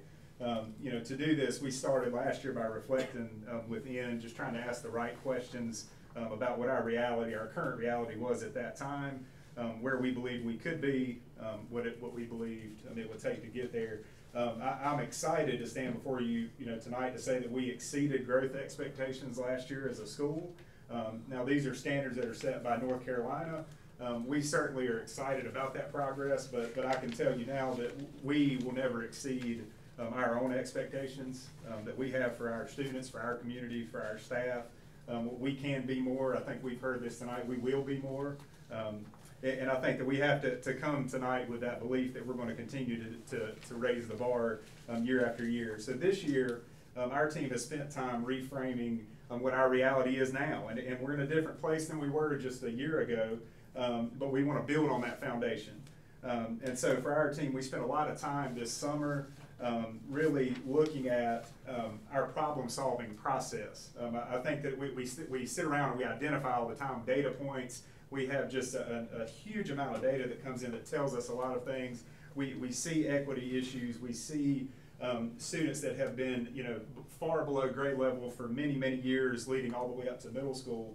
And I think that we had to really anchor down to what could a problem-solving process really look like, as opposed to us making assumptions all the time and hypothesizing just why something's happening, but not being very strategic in how we wanted to go about finding solutions. So we've really dug into this work, our TIPS protocol, which is our team-initiated problem solving. And within that, we've got 3 core focus areas, which you can see within our plan. Data alignment, not just data collection, but data alignment, effective core planning, and visible learning. I myself, as a leader in the building, have really transitioned a lot through my own studies and research, getting away from this notion of focusing so much on what teachers are doing and more on what our students are doing in the classroom, what students are learning, what those behaviors look like. Because ultimately, you can have the greatest lesson plan in the world, but if it's not ringing true for all kids in the room on a daily basis, then we've missed something. I think we have to be able to own that. So to check this throughout this year, we've trained our multi-tiered system of support team, which is our MTSS team, to really observe as well as provide coaching and feedback that's frequent, as they've talked about tonight, but really frequent and targeted by looking at a framework that all of our schools are using called ISIL, which we're really looking at instruction, curriculum, environment, and the learner. And so when we're in classrooms, whether it's myself as the principal, our assistant principal, any teacher leaders, when they go in and look in other classrooms, they need to be looking through that lens so that our conversations aren't sporadic, they aren't just piecemeal, they are conversations that are very much tied to a strategy and a process. So each of these elements, we believe as a staff, they are bound by our belief that a healthy interplay has to happen between relationships and results. We talked a lot about that as a district leadership team this summer. We led our staff through that prior to school starting, because it's interesting. We have a lot of staff members. I've been at Gravel Hill, this is my 3rd year. We have a lot of staff members that are phenomenal at relationships and building those with students, and we have other staff members that may not be the greatest of their strengths, but they are very strategic and they're very good with instruction. And I think what we had to do was really admit to ourselves as a staff that it absolutely takes both of those things to be a powerhouse as an educator and as a teacher, and so we're all working toward that together. So as we continue strengthening our ability to set those goals and clarify our purpose, I think as stakeholders, we also want to empower our students this year to really set those goals for themselves. I think we're in this place of now transitioning that ownership over to our kids and really interviewing them, connecting with them, and empowering them to set goals for themselves. So that we're all collectively owning that with our families. And so just to touch tonight, there are 3 really core focus points that I noted earlier. That first one being that data alignment piece. I'm going to kind of go through quickly just a few questions that kind of have driven our work. When we're talking about data, one of the things that we looked at this summer is how can we exhaust our time with our kids. We are a rural school. We have a lot of students that from 8:20 to 3:35, that's our one shot. Like, we don't have a shot beyond that to make a difference. And so what are we doing from 8:20 to 3:35 to maximize that time? And so what we've really looked at this year is continuing to expand our core instructional time. We moved from 55 minutes to 72 last year and saw great results with that. This year we've actually lengthened it out a little bit more to 80 minutes. Even just informal things that I see in the first month and a couple weeks of school. I don't see kids walking around the hallways. The kids are in class, which is where they need to be. I know that our first month of school, we had no discipline referrals. This is the first time since I've been there that I went a full month in a middle school without having a single in-school suspension or out-of-school suspension. Now, I say that and knock on wood, because I know that may change. But that was an awesome thing to see, because we're so dialed into what we're doing during class and engaging kids. And so during our instruction, that data piece that I'm talking about, how can we put our students in a place to be the most successful? And so the work that we put in this summer was making sure that we were very, very strategic in which classes we placed kids in, strategic in which teachers we matched students with, very strategic in which students we placed with students. And even to the point that we reached out to all of our K-5 schools that feed into Gravely to get their input. We sent out surveys where they told us, this child did phenomenal in this 5th grade environment, and they really function well with a teacher that does X, Y, and Z. This child may not need to be in a class with this kid and this kid and this kid. Now, it doesn't mean we don't want to give them a fair shot to work through that, but I think if we can start them off in a positive way, we're setting them up for the best shot that we can give them. So a couple of other questions within that data piece. How can we ensure all teachers have adequate time to plan and to collaborate creatively with their peers? So we've ensured that every teacher, if you teach 7th grade science, then you plan with your peers. If you teach 8th grade math, you plan with your peers every day, and it's a lengthy chunk of time. Now, one thing that we've challenged our teachers on this year is we've tried to stretch out that planning to where when I first came in, they were planning 1 day a week, and then they kind of had the other days to themselves. Now they are planning 1 day a week, but they're also giving us another day to just do data talks where we're sitting weekly and looking like point by point about how kids are performing on a weekly basis. And one thing that I do want to share tonight within that work that I'm extremely proud of is to go into a PLC and to see teachers really talking about what they see with specific student work on a weekly basis. We're not waiting until the end of the quarter or the EOG to say what we could have done. And so I think those conversations, talking about what they think is happening in student work from the student's perspective, talking about what does this mean for their teaching and for their assessing moving forward, and then kind of what are they going to do next. And these are conversations that are happening weekly. Our instructional coaches have been empowered to lead those discussions because we don't want those discussions to feel punitive from administration. We want them to be a place of comfort for our teachers where they can really talk openly about how they think things are going, but also be held accountable to do that work weekly. Within our second goal, which was instruction, just aligning our PLC work now, making sure that if you are an 8th grade social studies teacher, that you actually can visibly see and know what's going on in the 8th grade ELA classroom so that literacy instruction can be aligned across classes. And so we've utilized our intranet site. We have what we call our PLC Central, where all of those guides for weekly plans, for all those data pieces are posted there. So every teacher has access to what their kids are doing across the board. They have access to what plans are happening, and they can know, if I'm a social studies teacher, I know that main idea is a core focus in ELA right now. And so how can I incorporate that main idea piece into my social studies instruction so that it makes sense across classrooms? And then finally, our third goal, again, is climate and culture. You know, I'm a firm believer that again, if you're building those relationships and if you're creating really engaging experiences, you're going to have a positive culture of learning for all students. I do believe that at Gravelly Hill, we have a lot of students of color. You know, we have a lot of students at Gravelly Hill that are from low socioeconomic standing, and while I can stand before you and say that we exceeded growth or we met growth for all subgroups except one last year, those meeting growth or exceeding growth as a letter grade, students are still being rated as a D or an F, and so we have to admit that. And I think that goes back to what Jeff said earlier. That's that other side. You know, we want to celebrate it, we also have to be aware. And so that climate and culture piece, just the last part. Just making sure that we are hiring intentionally. I heard people talking about this earlier. We had 4 opportunities this summer to hire folks. 3 of those 4 people we hired are minorities. And we were very intentional about trying to make sure that we did that, and that we brought in a huge candidate pool, that we vetted it, we went down and we really tried to make what we felt was the best decision for our kids, because it does matter. And so the last part, this year, I think our next final kind of piece, or next piece for us, the next step, is that we want to dig deeper into the gap areas that kids have prior to coming to us in middle school. And so we've spent a lot of our funding this year on buying good fit books that are going in the hands of kids that are, you know, across genres, that do reach that multicultural piece, but trying to give those books to students on all levels, because we have students that are sitting in our 8th grade classrooms that are maybe reading on a level E, which is essentially a 1st grade reading level, directly beside a student that's reading on a level that's putting them at advanced level in high school. And so if we're going to expect our teachers to do that work, then we've got to provide them the resources to get that job done and to connect with families to make sure that that's happening. So I'm excited about the work that's ahead. I know that we can't capture everything tonight. I know I went over my 3 minutes, and I do apologize, but I appreciate it. Any questions y'all have? Yeah. Oh, Will.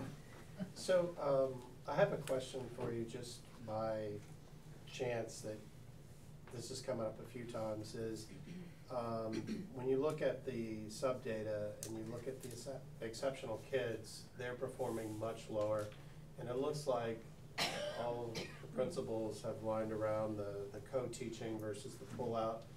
Do we have data around that's going to be a more effective strategy to help with that? Or is there additional things that we're looking at besides that? Because, you know, in class versus out of class seems like an environment, but then there's the actual absorption and repeating those kind of skills. So I'm just curious, is there more data around just, I don't want to say it this way, but just doing that? It seems like there should be additional things around that. Yeah, I think, I mean, in speaking for our school, I don't care, I'll take it. There is data certainly that supports the co-teaching model as an effective model. Ultimately, if you're meeting the needs of the student is where you're aiming to go with that. And what we Yes. wanna do in a co-talk setting is that the student is in their core classroom, which then provides them an opportunity to meet their IEP goals while they're still in that same core classroom and still getting the sustained instruction. There's an extensive amount of data that says it's an effective model. As well as it eliminates for a student the need to leave and go somewhere else, and you learn in a separate setting that might be not connected to what you're getting in this overarching setting. So we want, the more we can help kids make connections, we know for a fact and through much research, the better we'll be.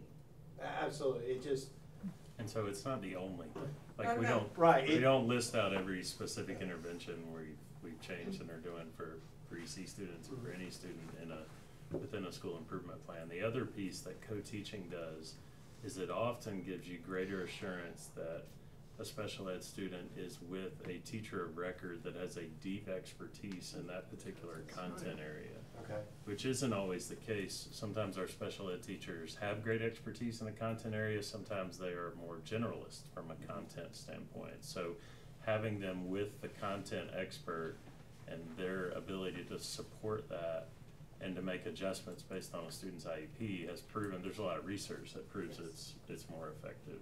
Yeah, and I know doing transitions are difficult, right? And taking them out of the element, bringing them back in, getting adjusted, so, thank you.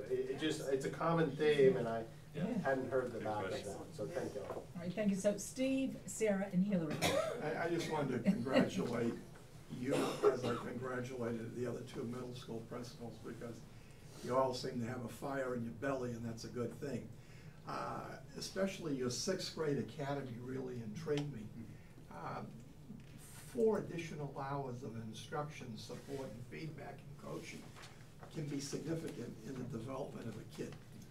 We've talked about this, and so you're looking for funds to be contracted through support from after-school program and Orange County School Community Relations. Am I reading that right? Yeah, so the after-school program has funded 2 of the teachers already, and then we're funding the Well, other 2. I was able to attend 4 or 5 sessions, Mr. Roberts and I talked about this last year, of your after-school program, and you've got some dynamic dynamos up there, all right? I was really impressed, and Dr. Ward knows who these people are, because his child was going there. Really impressive group of people who really care about kids. Try to teach them how to deal with life, which was a huge thing for me to witness and see. I know you're all gonna be successful, and I just think it's so good to have somebody at the helm of each school.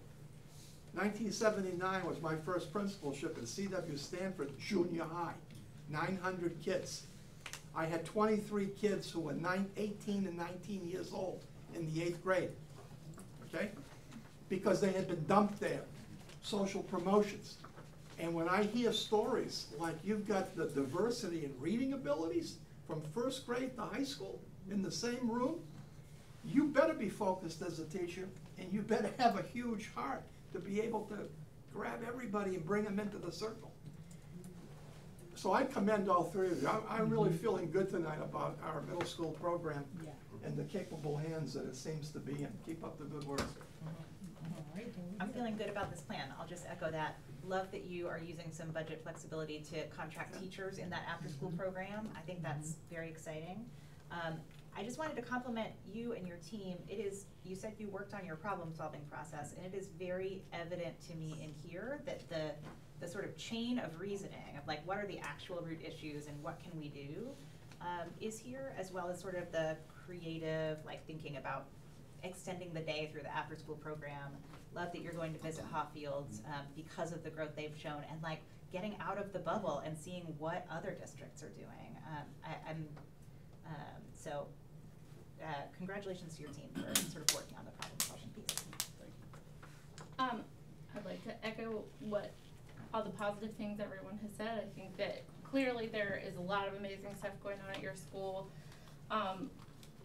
When I look at these numbers though, and this is not the only school, so I'm not specifically just speaking to you, and I see that white kids have a grade of 75, and our black kids and our Hispanic kids have a 47 and a 50, that is so heartbreaking to me because they're in the same place and they're getting such a different education. And I'm just excited to see now we have this data, what you're gonna do with that.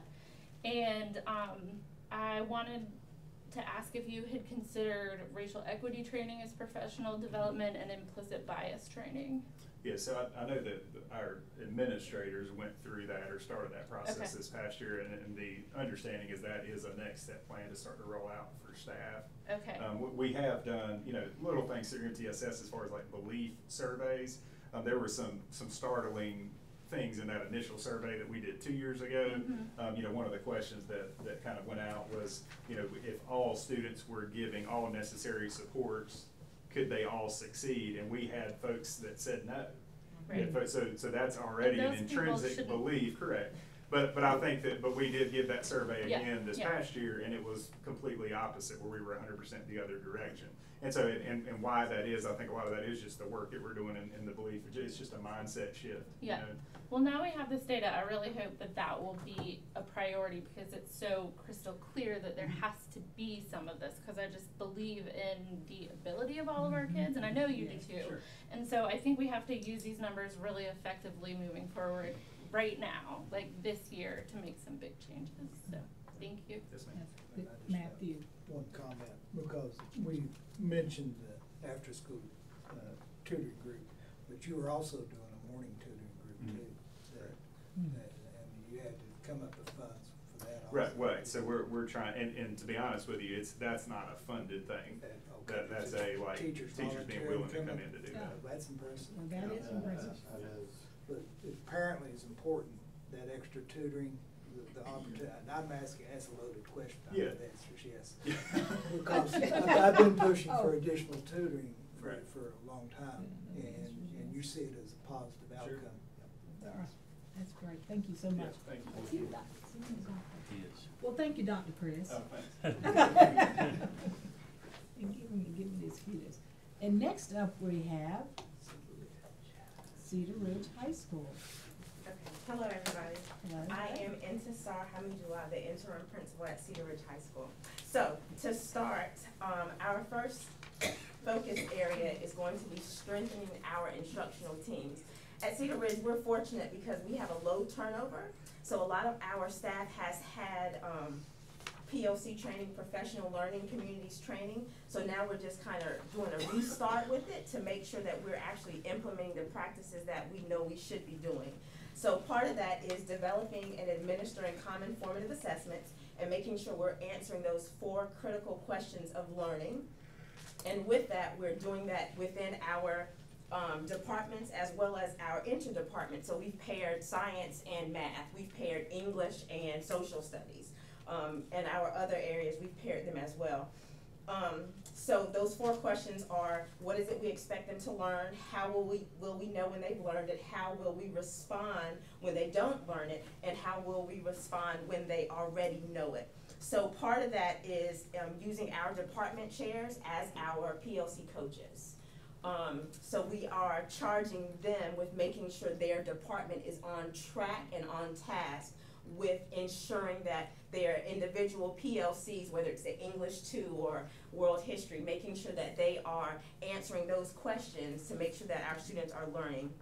We saw a lot of growth with our biology scores last year. So again, it speaks to if our biology students can do it, if our biology teachers and students can be successful, they can be successful everywhere across the building.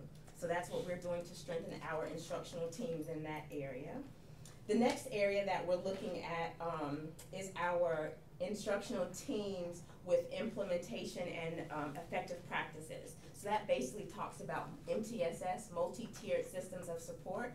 So I'm going to try to go through a few of our action steps to kind of explain how we're moving those efforts forward. At the beginning of the school year, we did a professional development to just give staff awareness of what MTSS is and our expectations of what we want MTSS, multi-tiered systems of support, to look like at Cedar Ridge. And then from there, we're working with our multi-tiered system of support team to create a behavior matrix. So that behavior matrix will outline the behavior expectations, whether you're in the cafeteria or in the bus lot or in the hallway. So things of that nature that we want students and staff to embody and display. And after we do that, we hope to apply for state recognition with our Positive Behavior Support Initiative. Something else that we're going to do is we're going to administer the self-assessment survey to make sure we are implementing things appropriately and within the right time frame. And that assessment will help outline that process for us. Another thing that we're going to focus on this year with our student support team, we're going to focus on our off-cohort freshmen, as well as, our repeat freshmen, as well as our off-cohort juniors and seniors, to make sure they get out of there within a realistic time frame. So we're really going to analyze the classes that they're in, the classes that they need to be taking, and the interventions that we need to provide for them on a bi-weekly basis with the counselor and the admin to make sure that we're meeting with them intentionally so they know that we support them and that we believe in them and that we want them to graduate and that they can graduate. So we're also fostering that relationship as well as connecting with the family to bring them in the conversation as well. So we plan to do that twice each semester. Something else that we're going to do, we already administered our belief survey and shared that data at the beginning of the year as well, because it's important that we analyze our beliefs and how they play into our teaching practices and also our expectations for our students. Then the last area that we're focusing on this year is professional development. So I was only there last year, but traditionally we had like a one-size-fits-all model for professional development. So this year we're intentionally giving out a survey to see what people want and what people need, and then we're looking at teachers as teacher leaders to figure out what their expertise is so we can use them as our professional development coaches so they can teach their peers and their colleagues things that they're experts in, so we can use the expertise that's in-house to help us all grow professionally. So as far as our subgroup data, our graduation rate went down last year. So that's why we're meeting with our repeat freshmen and our off-cohort juniors and seniors to make sure we have that relationship going so that they understand the importance of being successful academically and socially so they can graduate. We're again setting up meetings in October and December to have those conversations with families and the team. Another area that we experienced a decrease in growth was with Math 1. So again, we're going to use our lunchtime program, which is our targeted tutoring, to make sure that the students that are not being successful in particular standards are receiving instruction from teachers that have proven successful in the professional learning community teaching those particular standards. So pairing them up and being real creative and intentional using that time to pair them up to make sure the work is getting done. And then English 2, the same exact thing. Our English teachers are doing something called self-sustained reading, which is primarily done in elementary and middle school. So it's exciting to see the English teachers craft time, 15 to 20 minutes within the day, to actually have self-sustained silent reading and to have books in their classroom of all levels so students can have that time to read, as well as teaching relevant, culturally inclusive text. So our history department also selected a goal to intentionally share voices of underrepresented individuals with their classes. So that's another thing that we're excited about doing, so hopefully that'll help grow our subgroup data. And then our students that are taking classes at the community college, we want to make sure that we use teachers to recommend potential in students that they have to be successful at the community college level. And in the same regards with taking honors classes, AP classes, and IB classes. We want to intentionally make sure teachers are targeting minority students to say, hey, I believe in you, you can be successful, but again, starting at that honors level and then moving up to the AP and IB levels.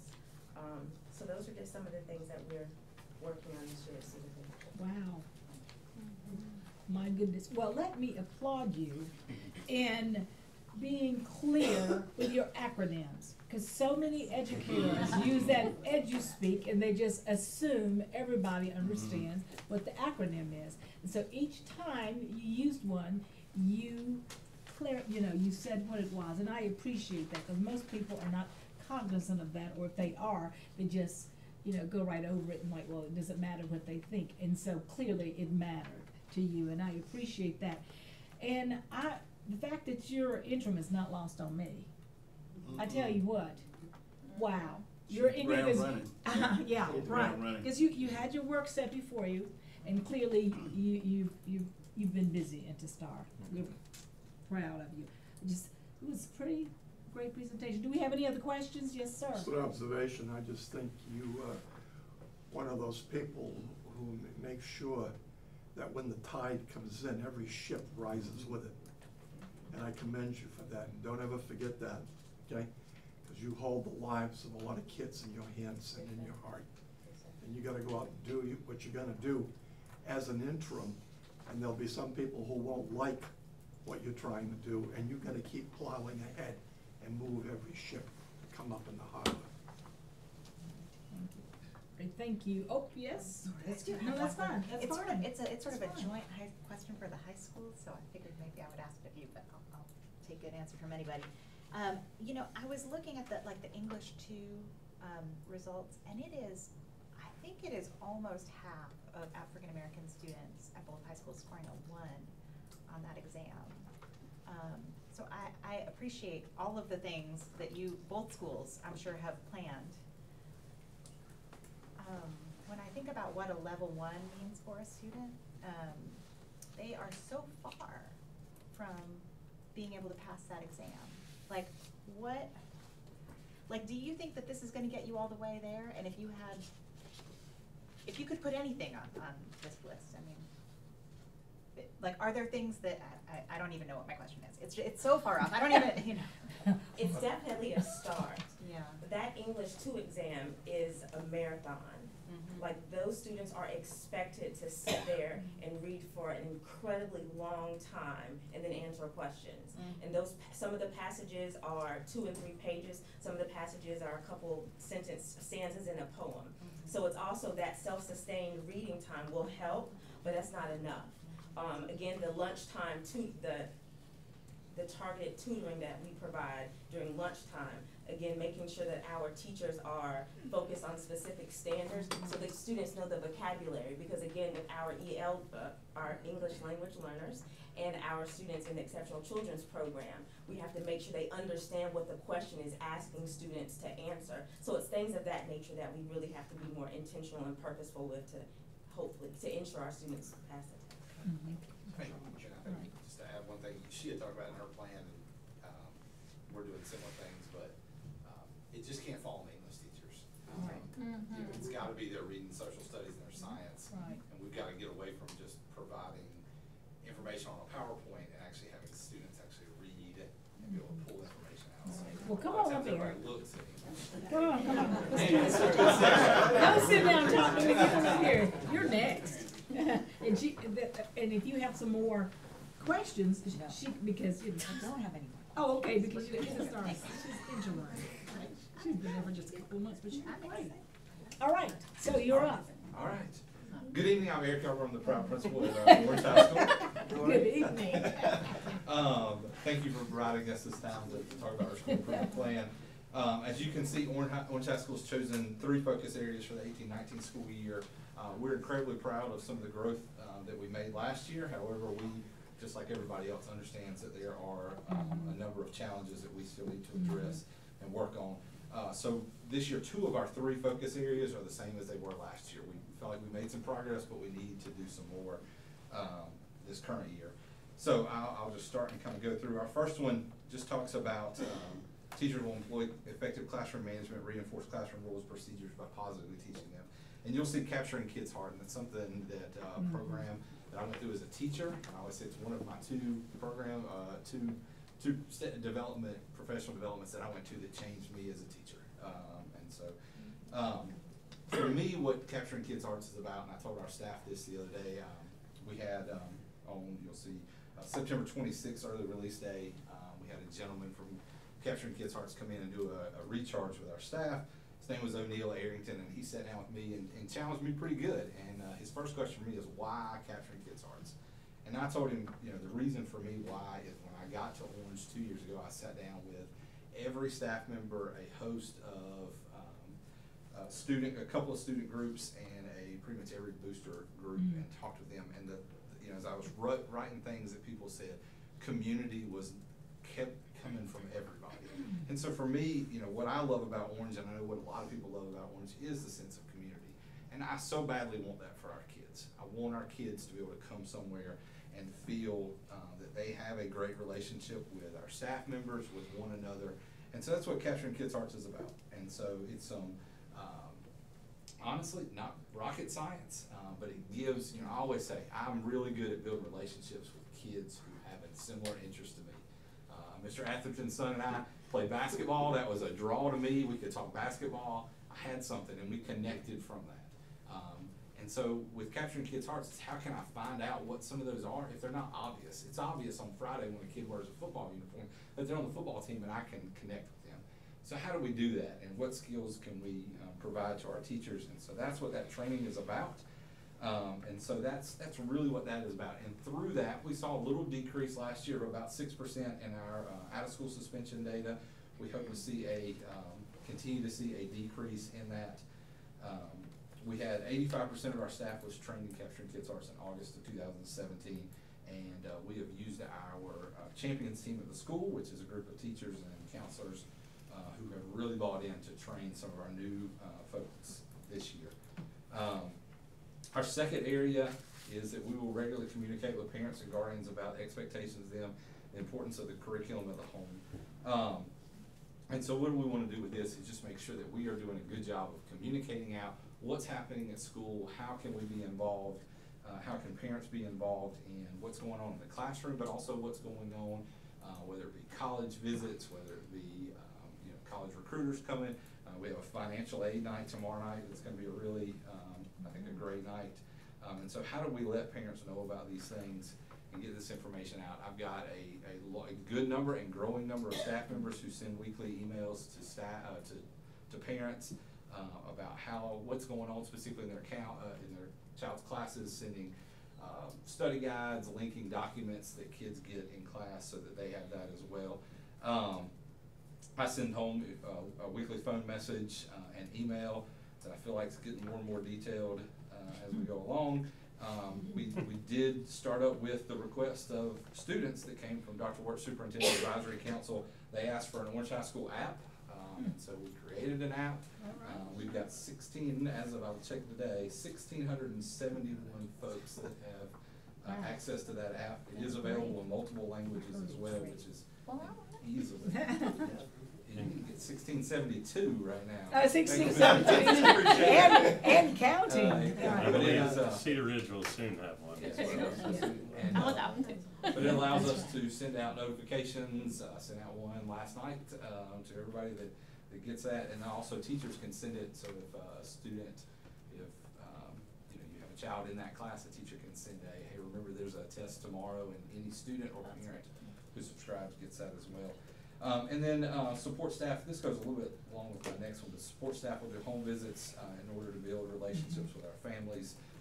We've done that, but a lot of times it's really been support staff, counselors, administration, social work, and trying to get teachers on board with that process as well. Has happened, but in smaller areas.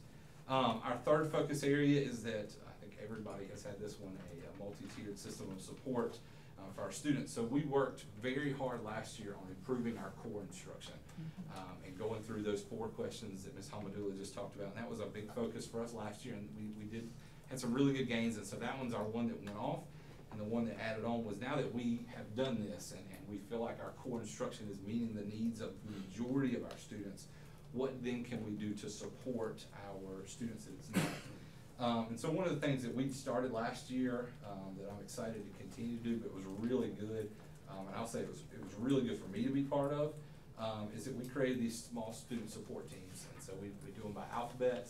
In the past, counselors had worked by alphabet, and administration had worked by grade level. And so conversations just weren't happening that probably should happen.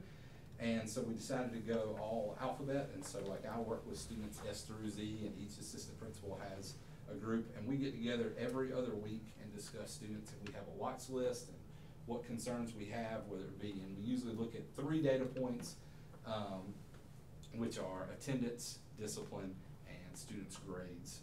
And so we get together and we bring teachers in, but it's admin, counselor, EC chair, social worker, and our credit recovery or at-risk teacher. And the 5 of us meet every other week and discuss students on that caseload. We bring in teachers as necessary, contact parents as needed to discuss some of those, what we're seeing with those students. We color code them as far as really intensive, really need some ideas and some help to. We're just kind of watching to see what goes on. Teachers also will give frequent formative assessments to understand student strengths and weaknesses. Teachers use this data for small group instruction, either during the classroom or during our plus lunch. We piloted a program called Enriching Students last year, which we worked hard to find. I know Cedar Ridge also piloted that as well, and used it during our plus lunch to assign students to mandatory tutoring. It sends an email to the parent and to the student, and so that they know that they can come for that tutoring time. And so that's been pretty successful, and it allows us to have we now have a record about who is going to tutoring and who's attending and who's being requested to come. And then the last thing is we've had a lot of success with Math 1 and a year-long Math 1 class, and so we really wanted to parallel that with a freshman literacy class for some of those students who are substantially behind. And so we used EVOS predictors, Lexile scores, teacher recommendations from the middle school to place those kids in that literacy course, and it's gotten off to a really good start.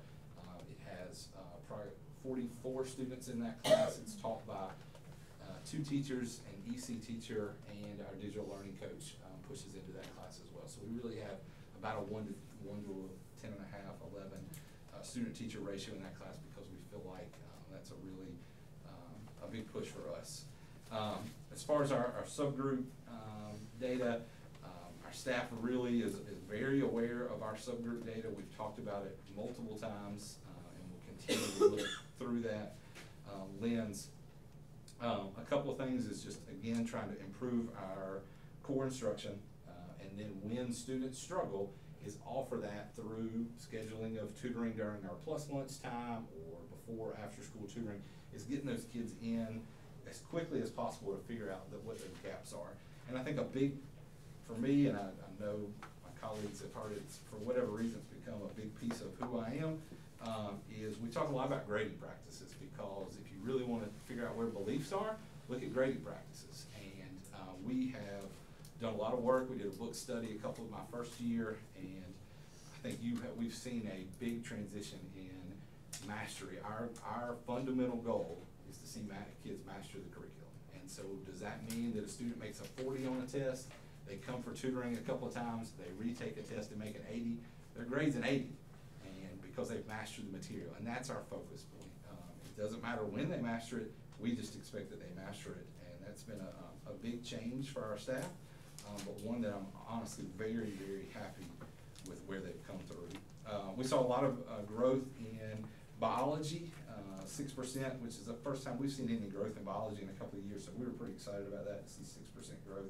And then our students with disabilities grew 9%, and I'll say one of the big things that we did was we added, we've had an inclusion teacher, we extended her out a little bit more in that biology class, but we also brought in, the inclusion teacher that's in there is phenomenal, one of our very best, and put her in there, and she's doing a phenomenal job in there. A couple other points that I'll just hit on is our enrollment AP and CCP data. We've seen, as we talked about the Student Achievement Subcommittee, we've seen a big increase in our CCP of our minority enrollment, of our minority students in the College and Career Promise program. And I think that's something that needs to be celebrated. I'm very proud of that fact. We have not seen the same increase in AP enrollment, and so that's an area that we need to continue to work on. Our AVID program has been in place now for 2 years, and so those juniors went through AVID as freshmen and sophomore, and you've heard about AVID today. And so that program is doing a great job in preparing students. Most of our AVID students are taking courses through the community college with our College and Career Promise program. And then the last thing I'll put on is one that we all know, and it was talked about this earlier tonight, was the recruitment of a diverse staff. Orange does not have a very diverse staff, and so I totally realize that, and that's something that we need to continue to work on and improve. Thank you. All right. Questions? Of course. Yeah. Will? So, so I'll tell you that from firsthand experience, the teachers asking me one good thing a week, I think is excellent. Because the kids all have bad days, they're not feeling it, and they go in, they're able to talk about something good, and it changes their mindset. What percentage of emails of parents do you all have? Is it close to 100, or is it? I honestly, I don't know that I can. Oh, okay. Venture, Do we know? do you know? Seth? You're in the mid-90s right now. Mid-90s. Okay. Okay. Is that a good email address? No. No. Yeah, So we don't know that all of probably them. you That we have. have them probably for all, but whether or not they're good email addresses. Some of them By are Christmas good. time, it'll go down to about 83. Yeah, because the reason I bring that up is, one was the application, but the second one is, I don't think all the parents understand how powerful Power Schools is. You know, because every Monday, my kids dread Monday, because they know Power School's gonna email every class, every result to me, and the parents have it right there. They don't have to do anything but check it the first time and you've got it. And I think that's very useful for the parent to be able to have a conversation with their child about it. But I figured it out like in elementary, and then it was just forward. But I think if parents get that education, they can be more involved instead of getting the report card. The app, it's excellent. The only comment I'll make is if it had an offline mode, it would be even better. Because for people that don't have data access everywhere, they can, when they get to a place that has data, it could download some of the content, and when they get home, they could read it.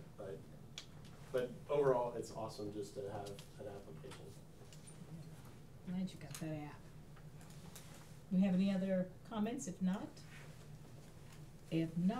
you have your seat, and I will entertain a motion to approve these school improvement plan presentations. So moved. Second. All in favor? Aye. Opposed? So recorded. Thank you very much. And next up, subgroup data release. They're preparing. Second, let our principals. Yes, I'm gonna let you all slide out and get You ready. guys are welcome to stay. They're too smart to do that. Have a good night. Good night, guys. Thank you. You have a great night. Yeah. Ask my wife, she'll say no. Have a good night, guys. Thank Good you. night. Thank you. Good night. She is sharp as a tack. She is on the ball.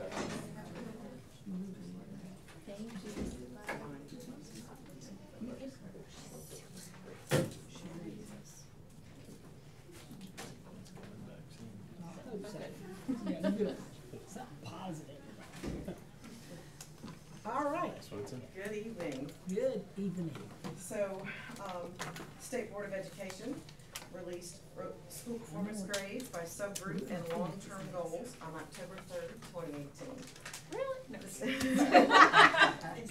This presentation will provide a breakdown of how each school and our district did as a whole, on state assessments by subgroup, as well as school report card grades for those subgroups. In addition, we'll also talk about long-term goals assigned to each of the schools as they're assigned. And Mr. Weiner is going to follow up with some more information, and then I'll be back. Good evening. This is our second presentation of our student achievement data from 17-18. So we're going to go on. So the new federal guidelines require reporting of subgroup results to differentiate the performance of all schools and to report this data to the public. So we're going to the subgroups. Subgroup is intended to divide a school's population down by gender, ethnicity, economic status, English learners, students with disabilities, and academically gifted. To receive a grade, a school subgroup must have at least 30 students or scores. If the subgroup is less than 10, then the performance is not reported. This slide outlines what is a subgroup and the state and federal guidelines for subgroups in terms of being an indicator for accountability and receiving a school performance grade.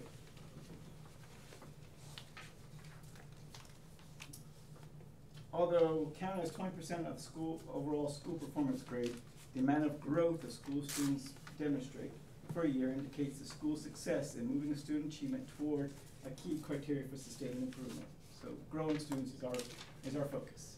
Everything needs to grow, and that's where our focus is going to be. This next two slides displays a summary of all of the Orange County Schools' overall school performance grades, their growth index, as well as the subgroup grades and growth. I'm going to remind you, to meet growth, a school or subgroup needs to have a growth index between -2 and 2. If it is above 2, it exceeds growth, and if it's below -2, it does not meet growth. As we shared at the previous board meetings, we had 4 schools that received a school performance grade of a B, 3 of our schools received a C, and 1 of our schools received a D. 3 schools did not meet growth, 4 schools met growth, and 5 exceeded growth. To put some frame of reference, there was 69.6% of the schools across the state that received a subgroup grade of an F. The EL population had 72% of our schools across the state receive a D or an F. The students with disabilities had 96.7% had a D or an F. Hispanic subgroup had 39%, and the African American has 65% of our schools across the state that received a D or an F subgroup grade. Would you repeat those numbers again? Sure. Hispanic and The African American. EL English learners, 72% of the schools across the state received a D or an F. 72%. 72%. The students with disabilities had 96.7% of the schools across the state had D or an F grade subgroup, and Hispanic at 39%, African American 65%, and so that puts kind of a frame of reference. And what's the number for white? 6.5. Wow, single digit. Yeah. Just to give a frame of reference. Yeah. How we compare across the state. It's an important frame of reference. Yeah. Yes. So long-term goals. Every Student Succeed Act requires that states establish long-term goals for all students and student subgroups based on academic achievement, high school graduation rates, and English language proficiency for English learners. A long-term goal, the purpose of long-term goals was to reduce achievement gaps between subgroups of students. In setting these goals, focus was putting on reducing the gap between economically disadvantaged students and non-economically disadvantaged. They used a calculation tool from Chiefs for Change, which is a nonprofit education group, to help set initial goals and interim progress.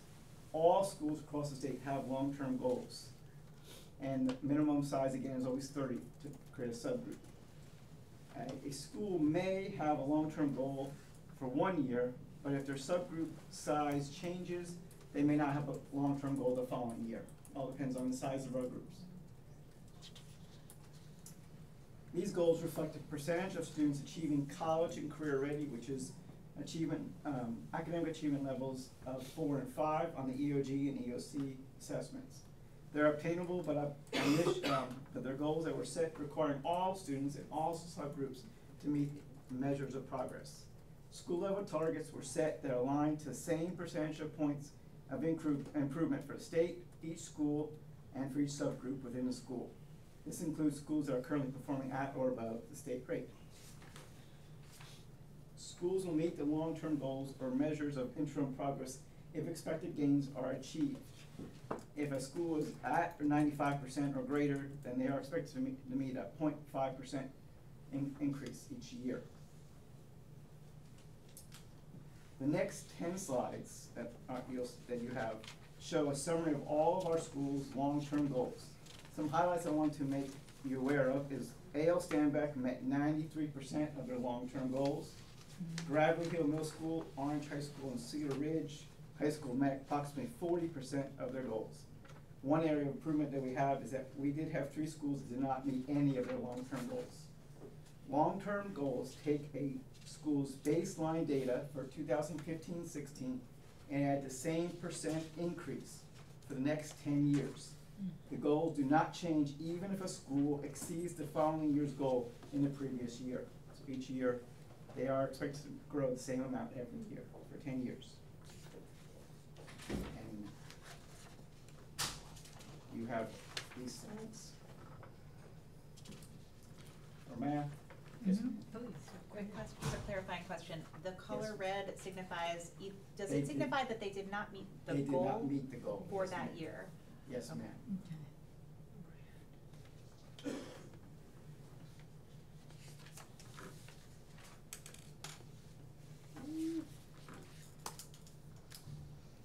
So for the long-term goal for English learner progress, I do want to make you aware that although all of our schools receive a D or an F subgroup grade for English learner progress, a large majority are meeting their long-term goals, which means students are progressing and meeting the language acquisition skills.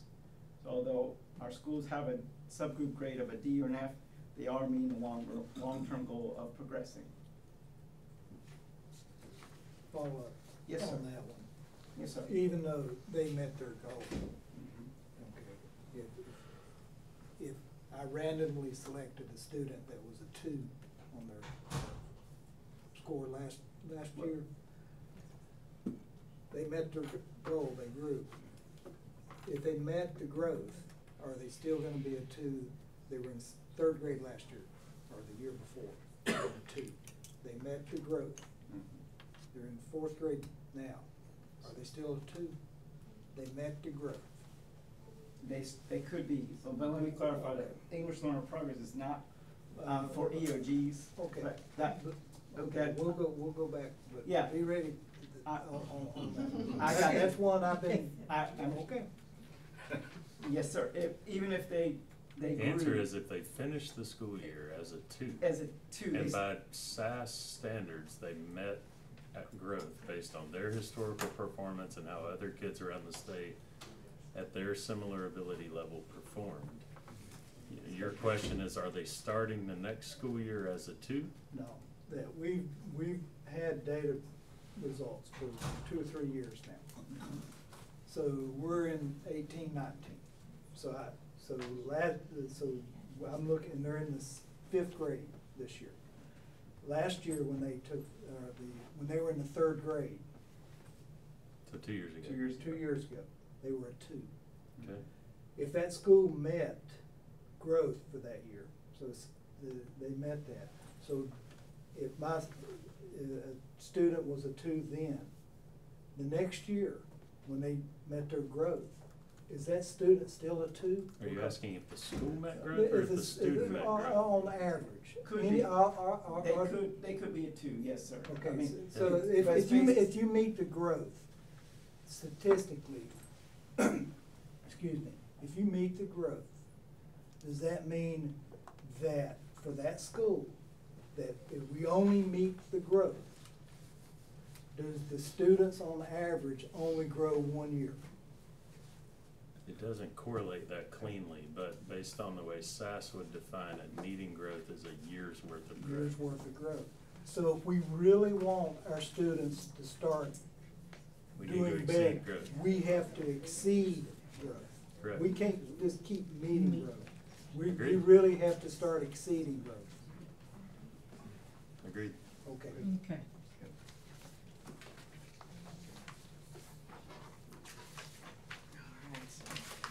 So, the question, well, we still have college career. College career readiness. So, as you can see, only one of the subgroups in both high schools met their long-term goals for college cohort graduation rate. So the conversation certainly is, so what do we do from here? So ultimately, there's a lot of work to be done, and we know that. Deep equity work must be done at all levels of the organization. Some of that will have to include the utilization of a protocol for MTSS teams and others who are problem-solving data. Much of what you've heard tonight from principals to really reveal inequities that exist in behavior and academic practices across the district. We're gonna have to focus on the rules, the stories, the people, and the resources that groups of students have access to. We will have to problem solve barriers and determine root causes, determine where those inequities exist, make recommendations for change, and act on those recommendations in order to move forward. This is very new work. We're aware of that. I think all of us, the principals and staff, are very, very prepared and very willing to roll up our sleeves and start to get to work in this space. We know that this is going to be an iterative process.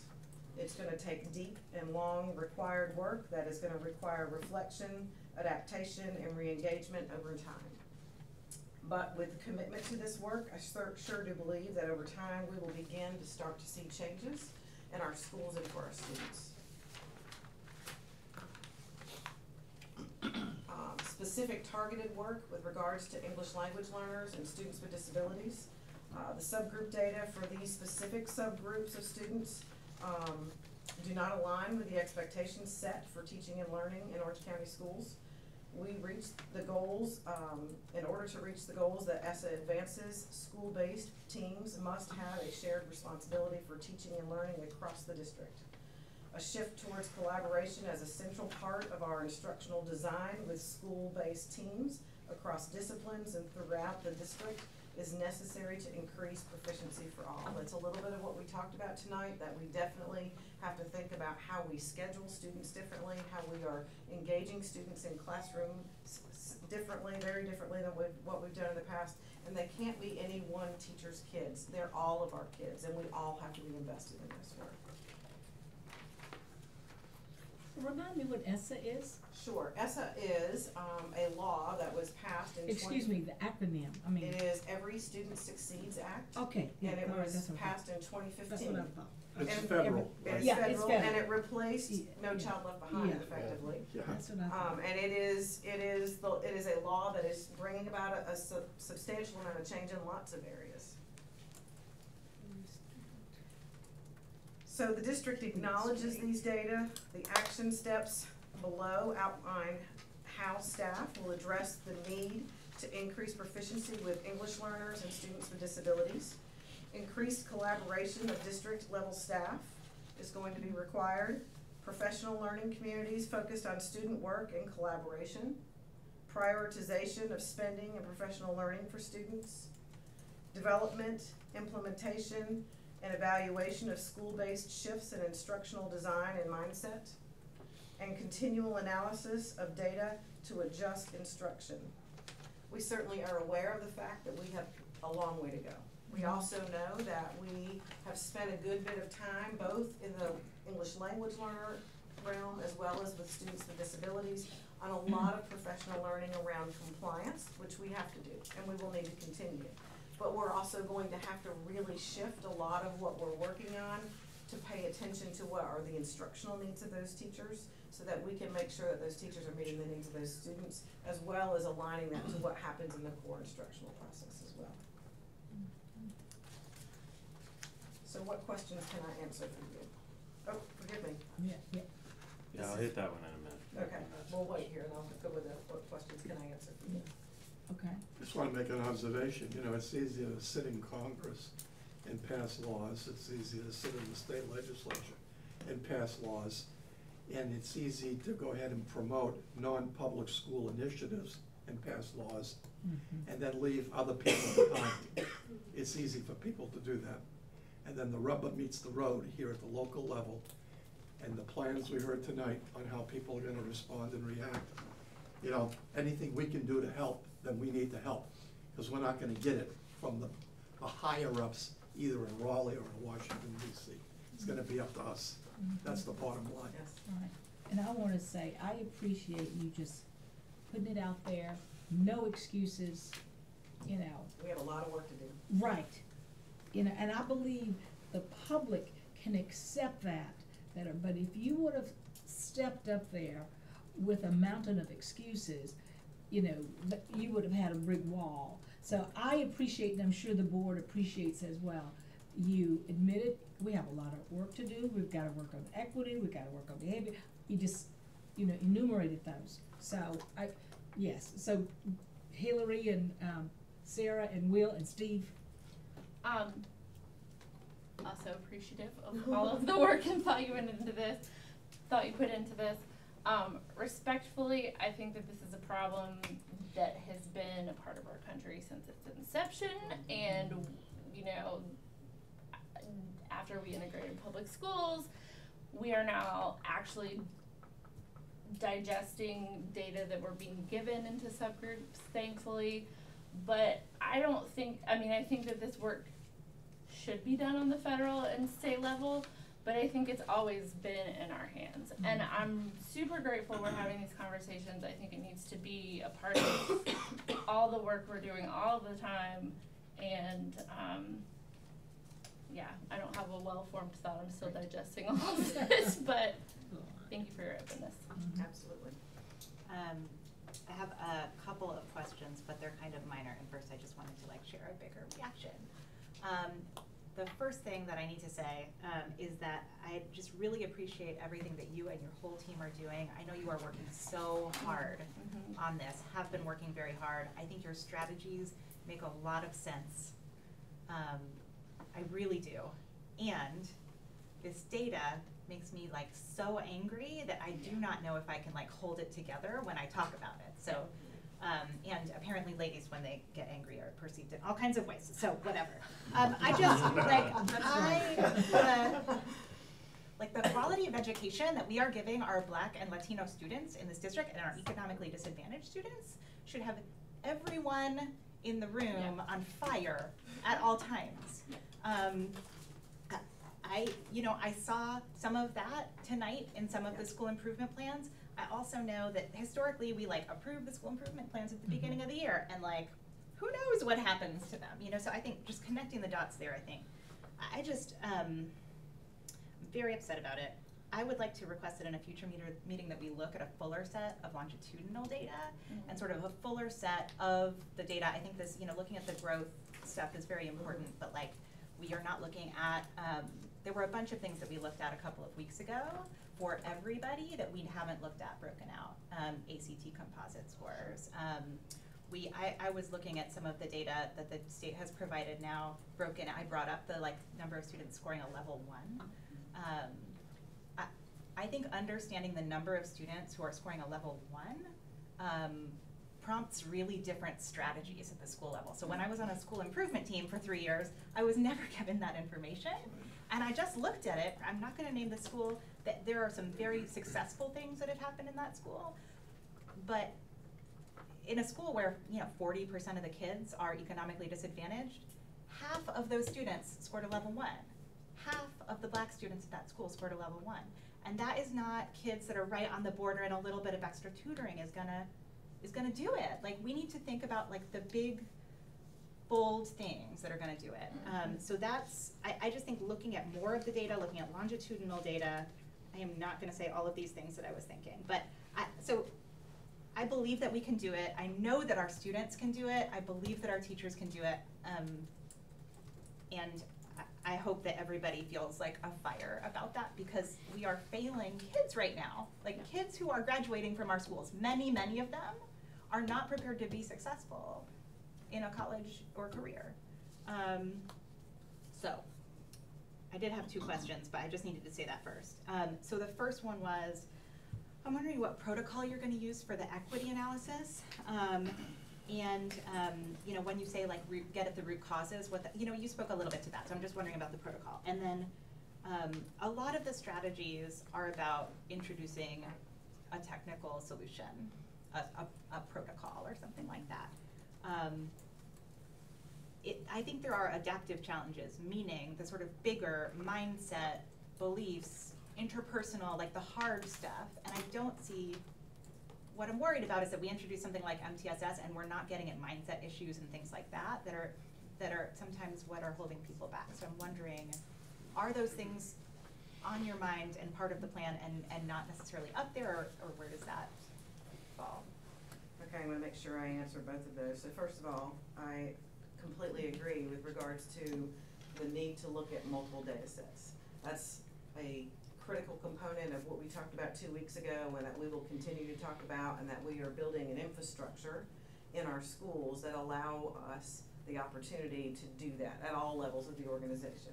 And the reality is we're gonna have to look at many different data sets over time, and once we learn where we're looking at it and we may not really be seeing what needs to happen, we're gonna have to go back and look again and reveal additional data. So I'm certainly aware of that fact. The protocol we're using is a protocol that we're developing. I don't really think it's out there as far as anything that's official. We know that through the open source equity training that we had, that they introduced a race equity framework that focused on the stories, excuse me, I'm cold, the rules, the stories, the people, and the resources available to students. And that's in a quadrant fashion. And our thinking at this point in time is that we will use the TIPS model that many of the principals mentioned earlier tonight, which is what we talked about last week. It's really a continuous improvement model for how you think about how to problem solve data. Once we determine that there's a gap, now we need to put on an equity lens, right? Where might that have come from? What happened? What could have been the lack of resources these students had, lack of access these students had? What if they didn't have the right, if there were rules in place that either prohibited them or put them in a different location so they wouldn't have had access? That's applicable about students where there's potentially a gap, but it's also just what we talked about a little while ago with students having access to higher levels of coursework. And it's literally across the organization in every aspect. We need to start looking through that equity lens. I know Seth and I've talked about this several times. We're gonna have to do this work. We're gonna have to reflect on whether it worked well or not. We're gonna have to make modifications to it based on whether it was successful, and then come back to it again. I think it's the commitment to the work and continually seeking out what the professional learning opportunities are out there, and how we can bring those things in to strengthen what the research is telling us, and how we can continually bring that back to improve schools and improve our work in this space. So we do have a beginning of a framework that we are developing ourselves, because there's nothing out there. Is kind of where we are right now. With regards to mindset, we have, was the initial part of the MTSS structure. Several of the principals talked about the fact that when we begin the training, we talk about a belief survey, and we're given that belief survey once a year. I'm sitting in the back of the room tonight a little bit excited because we've been a year at it, and they're starting to see movement. That's for me, that's huge.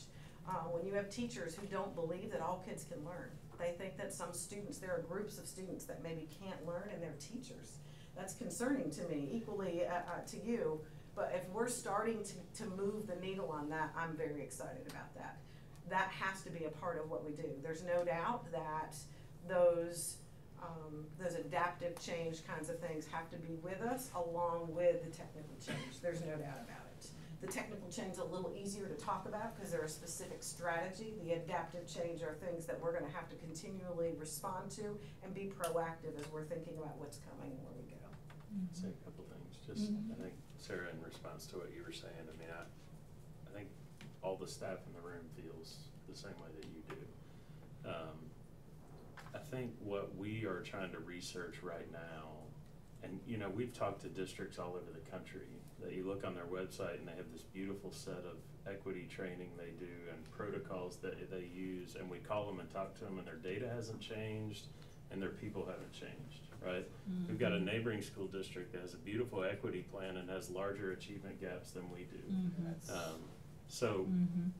We're trying to, so we're talking to a professor at Duke right now about implicit bias training. We're looking at some equity work that Detroit Public Schools has done, and a real specific organization that not only does racial equity training, but also helps teachers translate that to the classroom, right? Because there are a lot of racial equity trainings that are fantastic from understanding yourself and sort of the history and the context, but it's sort of that, so what's next for a teacher, right? And I think we're just we're listening and learning and investigating a lot right now, because the mistake we don't want to make is what we've heard from a number of other districts around the country is we brought these people in, we trained, we created a plan, we say we're culturally responsive, but our mindsets really haven't changed, our data hasn't changed, but we have an awesome looking website, right? And it's just not the work we want to do. So I mean, I think we are as devastated as anybody by this data. I mean, it makes us very sad. It makes me very sad, and I think, let me talk about this next slide while I just have the mic for a minute, and then I'll stop. But I just wanted to show you, so I had a friend of mine last night who's leaving. He's been the superintendent in Davie County schools here in North Carolina. He's probably one of the guys I trust the most in the state. Been a friend a long time, and he's leaving. Another great superintendent's leaving. He's going to be a community college president. But he sent me a slide like this that was Davie County data that he showed his board recently. And he and I both serve on a testing and growth advisory council for the state right now, to the state superintendent. And he and I have been talking about cut scores and things for quite some time.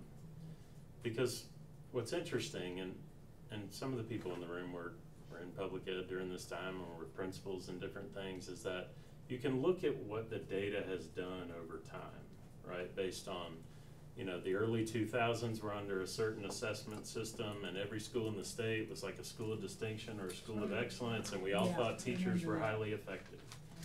2008, we renorm assessments, we have new assessments, which was not new in North Carolina. That happened before 2002. And typically you see this nice trajectory up after that happens in the state of North Carolina. So then 2013, Common Core comes in, and all of a sudden we're educating kids to a whole new level that we'd never have before from a standard standpoint. And you look at what's happened to the data over time, right? We plummeted not just as a district, but as a state, and it's remained at that level. And you just can't tell me that many of the same teachers that taught in 2005 now are completely ineffective in 2016. I don't buy it. I'm not making an excuse, because this work was the same. When we had data in 2004, the achievement gaps looked the same then as they do now. It's not new. What's difficult right now, I think for all of us in the state of North Carolina, and what I see right now from our staff is we've got significant different work to do, to your point. But it is certainly not for lack of effort. Like our effort from our staff and the amount of time, I mean, you just heard our principals tonight. Like, find me 5 more talented principals that can speak about what's going on in their school. I mean, I've worked in 4 different districts in North Carolina. I'll take those 5 tonight over any that I've ever worked with. And you're telling me they're that ineffective as educators at this point, and everybody around them. Again, I'm not making an excuse. I just think it's important for the public to see how this has aligned to the narrative with vouchers, charters, all of those things have happened simultaneously, while state data, for the first time in our history, has stayed flat for 5 to 6 years. That's never happened in North Carolina. So you can't tell me that all of a sudden all of our educators are ineffective, our kids can't do the work, despite the fact that the history of North Carolina has shown differently over time, right? So our achievement gaps, we're concerned about the gap, right? Those proficiency numbers, to me, I mean, they're important, but it's just it's different work than that, than just looking at a 36 on a sheet of paper or a 66 on a sheet of paper. I mean, when your highest performing subgroup is in the 70s, like I don't believe that our best kids, no matter of their race, are only 70% proficient. I mean, like, I just don't believe that. And based on what I see and what I look at, you know, $12 million worth of scholarship money last year at Orange High, and kids getting accepted and getting scholarships on the spot at a college fair last weekend. But I don't ever make excuses. I never have with this board, and I never will. We've got significant work to do. You've heard it from staff tonight.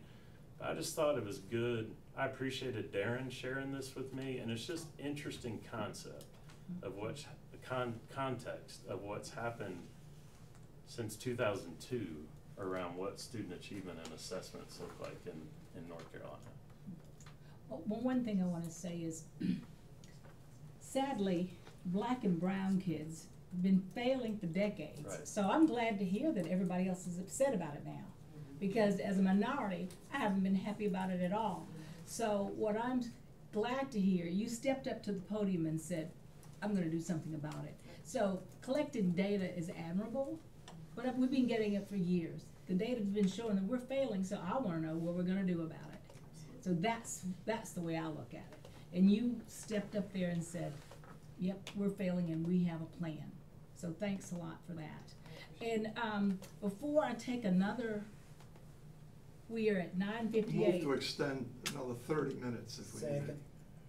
All right, all in favor? Aye. Opposed? Thank you very much. That's what I needed. All right, so gentlemen. Go ahead, you go first. So like everybody else, you know, I'm not gonna go into it, it's very disheartening, but, so we have these action plans, we have these approaches, we have these strategies, we're building the plane as we're flying it, if you will. When will we have headlights, right, that we can say we're moving the needle, right? That we're not looking at test results at the end of next year saying, well, you know, and by the way, I am not suggesting that we do additional testing, additional evaluation. I've heard from the teachers, I get it. That's not effective use of their time. So from this approach, can the board expect in a quarter that we can get some view of how we think these are being effective, or, you know, what time frame do we have to get some, you know, real, how we feel like this is progressing? So the reality is ultimately state data is a once-a-year shot, unfortunately. However, we do a ton of assessments currently on a quarterly basis. And that's what we talked about 2 weeks ago, that we are looking at that data on a regular basis for us to continually do exactly what you're talking about. Let's gauge where we are, what looks good, what looks like a concerning area, and we want to intervene as soon as we see it. Like if we're seeing in October, at the end of our benchmarking period of time, that we see an area of focus, I'm making this up, at a 3rd grade classroom in one of our elementary schools, we want to go ahead right then and do something about that. So it's not a self-fulfilling prophecy as we're moving through the rest of the school year, right? So we are doing that. Can we do an update around a variety of data sources? We could certainly do that. It will be variable depending on the grade span about what data is available and with regards to where we are with that. But that's an opportunity if that's a consideration. Yeah, I think given the lens we're all looking at now, that we should do that. I mean, I don't feel like as a board member I'd be doing justice if I didn't say we should see something to understand how the approach is changing fundamentally, how we're doing it. And I think beyond just the scores, you know, the students is feedback from those principals, get them back in here. How do they see this as progressing, right? Are we seeing fundamental changes in the teachers' approaches and that? I think I would like to have them come back and give us something on that, not at the end of the year, but at some interval. Okay, but what are you expecting them to capture? I mean, because we're not testing or we're not, so what are they gonna report on? So they're going and training their teachers. They're going and doing these professional learning, and they're going and doing some of these, you know, racial training and equitable. You know, what are they seeing? Are they seeing a culture shift, right? Or are they seeing that the questions have changed from, you know, day-to-day activity to, hey, this is a new way we can approach this, right? I mean, they're essentially trying to change a culture. That's not easy. No, and it won't take a short period of time. Right. It's gonna take time for that to really. But there's indicators as they're going through this.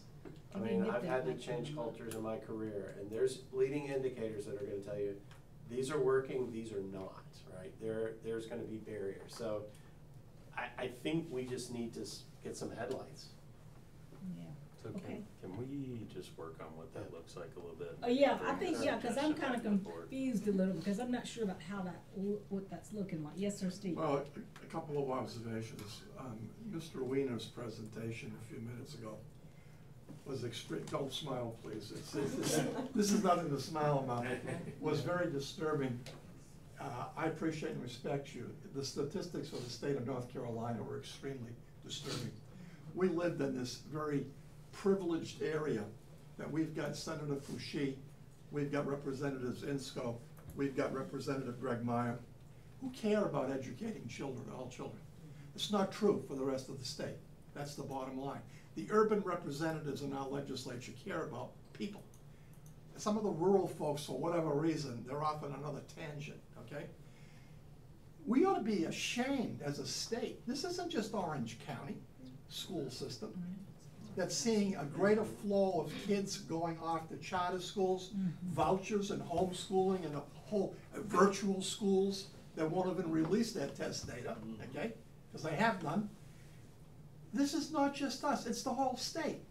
It's a primitive medieval system to keep people in bondage is what it is. And now there are no outlets for them to go work in textile factories. They're shut down. Tobacco factories on limited schedules. Where do they go? This is crazy. Unless you change things at the ballot box and you change the mindset in Raleigh. I gotta tell you something. 45 years I've been around here in various capacities. This is the best superintendent we've ever had who's trying to actually dig down and look at this stuff. I've seen 14 to 17, I can't keep them straight now, either principal superintendents or interim superintendents sit in that chair in there. That's a lot of people in 45 years. That's almost like one every 3 years. This is crazy. He's digging down into this stuff. You're presenting it very factually and not trying to cover it up. Brenda, you're right. Sarah, you're right. Hillary, you're right. Matthew, you're right. Will Atherton, you're right. Tony, you're right. You know what? You got 7 people right here, but the problem is you got some people in Raleigh who aren't really taking any of this stuff seriously, okay? They're a privileged class taking care of their class, and that's all they care about. I don't want to put this in some kind of crazy socialistic terms, but it's true. All right, we're at 9%, 12% of our kids now go to charter schools, almost 900 kids, is that right? We're up there, all right? This is unheard of around here. Durham is over 25, 30%, Person County is over 25%, and those guys in Raleigh, they like seeing that. That's my personal opinion. Not our legislative people, but the rest of them like seeing that. Look at the ads on TV right now. One guy says the other guy's a crook. The other guy says he raised teacher salaries. The other guy says he didn't raise teacher salaries. You believe any of it? You don't know who to believe until you go out and do the research yourself. So there's a bigger issue here on how we're going to attack this stuff. And you know what? We didn't have enough money in our budget request that we requested last year to do some of these things. So everybody's going to have to roll up their sleeves and figure out how we're going to help these principals, to help these teachers, to help these kids. It's huge. All right, Hillary. And respectfully, I don't think we need to be pointing fingers out. I think we sat last year and watched a 9-month debate about the Confederate flag when our kids of color were asking us for help. I think we have many instances where we are getting requests that aren't being filled quickly. So I think that I want everyone's focus to be here. Like, yes, absolutely we need to talk to legislators and be grateful for the help we get outside of this county. But we also just need to look in ourselves and work as a district and do the hard work here of shifting cultures in our schools and with teachers. And I want to make sure that all of the responsibility is staying here, because whatever the rest of the world is doing and our federal government gone mad, we have to stay focused on our children and our county and our schools. And I think there is a lot of work we have to do to shift that culture. And I think that there's a lot of things we can do quickly and a lot of statements we need to make, and teachers need to know that this administration and this board support them, that if they make bold statements about race and talk about race, they're gonna get backed up, because I don't think they feel that way. I'm not saying that's necessarily true in this moment, but I don't think it's historically that's been true. And so I just wanna make sure we're keeping the focus very local also. Yes, sir, Matthew. Todd, I'm gonna go back, excuse me. This is getting down to where I've been drilling down on the data for about 3 years, down to the subgroups. And I've been tracking similar to what you're doing, getting trend lines and stuff. This is the first time it's really came out to where the whole public gets to see it, and it's rough. But I've personally experienced how the low income affects children under my control. How the African American students aren't performing as well as the Caucasian students. So I personally experienced that. And the reason I keep saying I want to see the trend line for a child that was in the 3rd grade and now is in the 6th grade, if that group of students was at a 2 when they were in the 3rd grade, have we made progress? Because we've been coming in, we've came in with Letterman, Hill-Rap, we keep coming in with these programs, but are we seeing improvements for these different demographics? Because we really do have to drill down and say, this isn't working for this group of individuals. And I know that we're doing that, and if we are making positive results, we need to show that. Because otherwise, all we are gonna focus on is that we're failing significant groups of our population.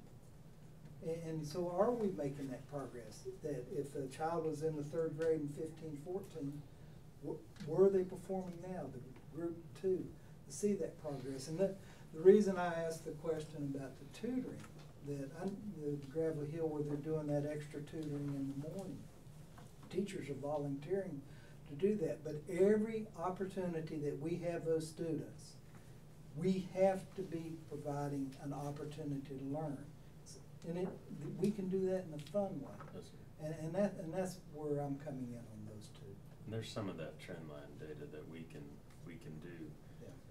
As far as Letterland, we've yet to have a class of kids reach 3rd grade out of Letterland at this point. So we're still at least a year away before we see. When you show this data right here, I can look at that data right there, and you can see it's basically flat. But I can also look at it and say, well, the state is actually trending slightly up. Most data points are progressing from that 43.9. We might be flatline, but we're deteriorating a little bit too for the blue line. I don't disagree. I don't think a point or 2 is like, I'm really accelerating one way or the other statistically. It's either flat or trending down. They're either flat or trending up. When you look statistically at it over that, if you ran a true trend line, the state's going to be trending up. We're going to either be flat or trending down. I won't argue statistical significance. All right. Well, Michelle, I want to say thank you, but before you take your seat, we need to be clear on what we're going to do here. So Will was articulating a concern or a need, but hopefully he could speak to you or staff so you'll know what it looked like. I wasn't quite sure of what it was looking like. I think we captured sort of the essence of what you're asking. My only concern is having principals come back to board meetings quarterly, Well, but yeah, I think we can come up that. with something about Yeah, quarterly is a lot what for that the looks principals. like. Yeah, no, I was saying, you tell us what makes Okay. sense. Yeah. I don't want Absolutely. to overwhelm what they're already doing, Yeah, but yeah. I think it's Okay. beneficial for us to be able to tell, you know, as we're out and about in the community, Sure. what the trends we're seeing. Okay, all right. Yeah, thank you, Liz there. All right, thank you very much. And now, bus driver salary schedule.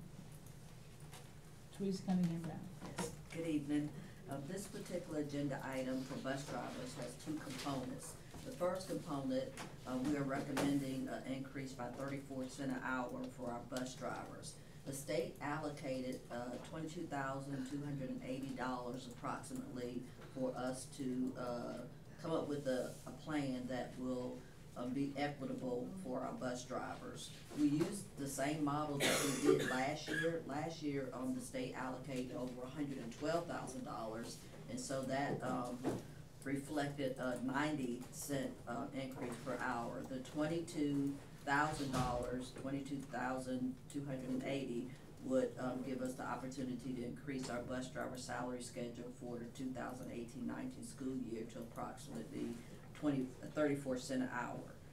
That's the first part of the proposal tonight. The second part of the proposal is an inaugural bus driver referral program. Mr. Abley has some funding, approximately $5,000 that we would like to use to implement a bus driver referral program for our employees to refer a bus driver. And the referral program would give the employee a $75 referral bonus if that bus driver stays employed for 6 months, and it will also allocate $75 for the bus driver as well. So it has both a recruitment and a retention component. We are asking for your approval of both of these particular components. We aim to recruit an additional 25 bus drivers through this particular initiative. Mr. Abley and myself, we've been in other districts where this initiative has been successful, and we feel very excited that we decided to bring a new schedule before you. We wish it could be more money, but we feel like both parts of this could be very attractive to our bus drivers. When I looked at the bus driver average hourly rates in our bordering LEAs, going to $14.76 would be very competitive, because some of, for example, Chapel Hill is $14.50. Chatham County is $13.26. Person County is $13.36, and Burlington is $12.75. So 34 cents doesn't sound like a lot, but I think it will equate to an increase in our bus driver salaries, and they can really see that in their daily lives. So we're asking you to consider. Mr. Attorney. Would the salary increase be effective upon board approval or back to July 1st? It will be effective upon board approval. So it would be retroactive. Right. So, Okay. yeah, so that's good. So that's very good. That's a very good, what's the word? Move the recommendation. Second. Any discussion? All in favor? Aye. Opposed? Thank you very much. Thank you. Happy recruiting. Thank you. That's great. All right, so we have one more, oh, what? This is yours. Oh, yeah, I was like, wait a minute, one more item. So, the convention is coming up soon, and we have to have 4 delegates and 1 alternate. I will say that I'm gonna step up and say that I'll need to be a delegate, since I am, I need to be in the delegates assembly this year. So you're gonna be a voting delegate for Orange County? Yeah, yes. Okay. I'm gonna be a voting delegate for Orange County, but also I will be moving up to president-elect for the state. Right. So I would, yes, isn't that something? So, all right, so. I'm volunteering to be a voting delegate. I plan to go. All right, Steve and Hillary will be voting delegates. Do we have one more, and Will? Yeah, I'll just take a vote to approve those delegates. Yes, but before that, Mr. Attorney, we have to do an alternate. Yes. So in the event that someone can't serve, it's kinda like a Miss America pageant. All right, so now we have Sarah as an alternate. All right, so do we have a motion for these? So moved. Second. All in favor? Aye. So adopted. So now can I get a motion? Ooh, might make it. Can we get a motion to adjourn? Yes, so moved. Second. All in favor? Aye. Thank you.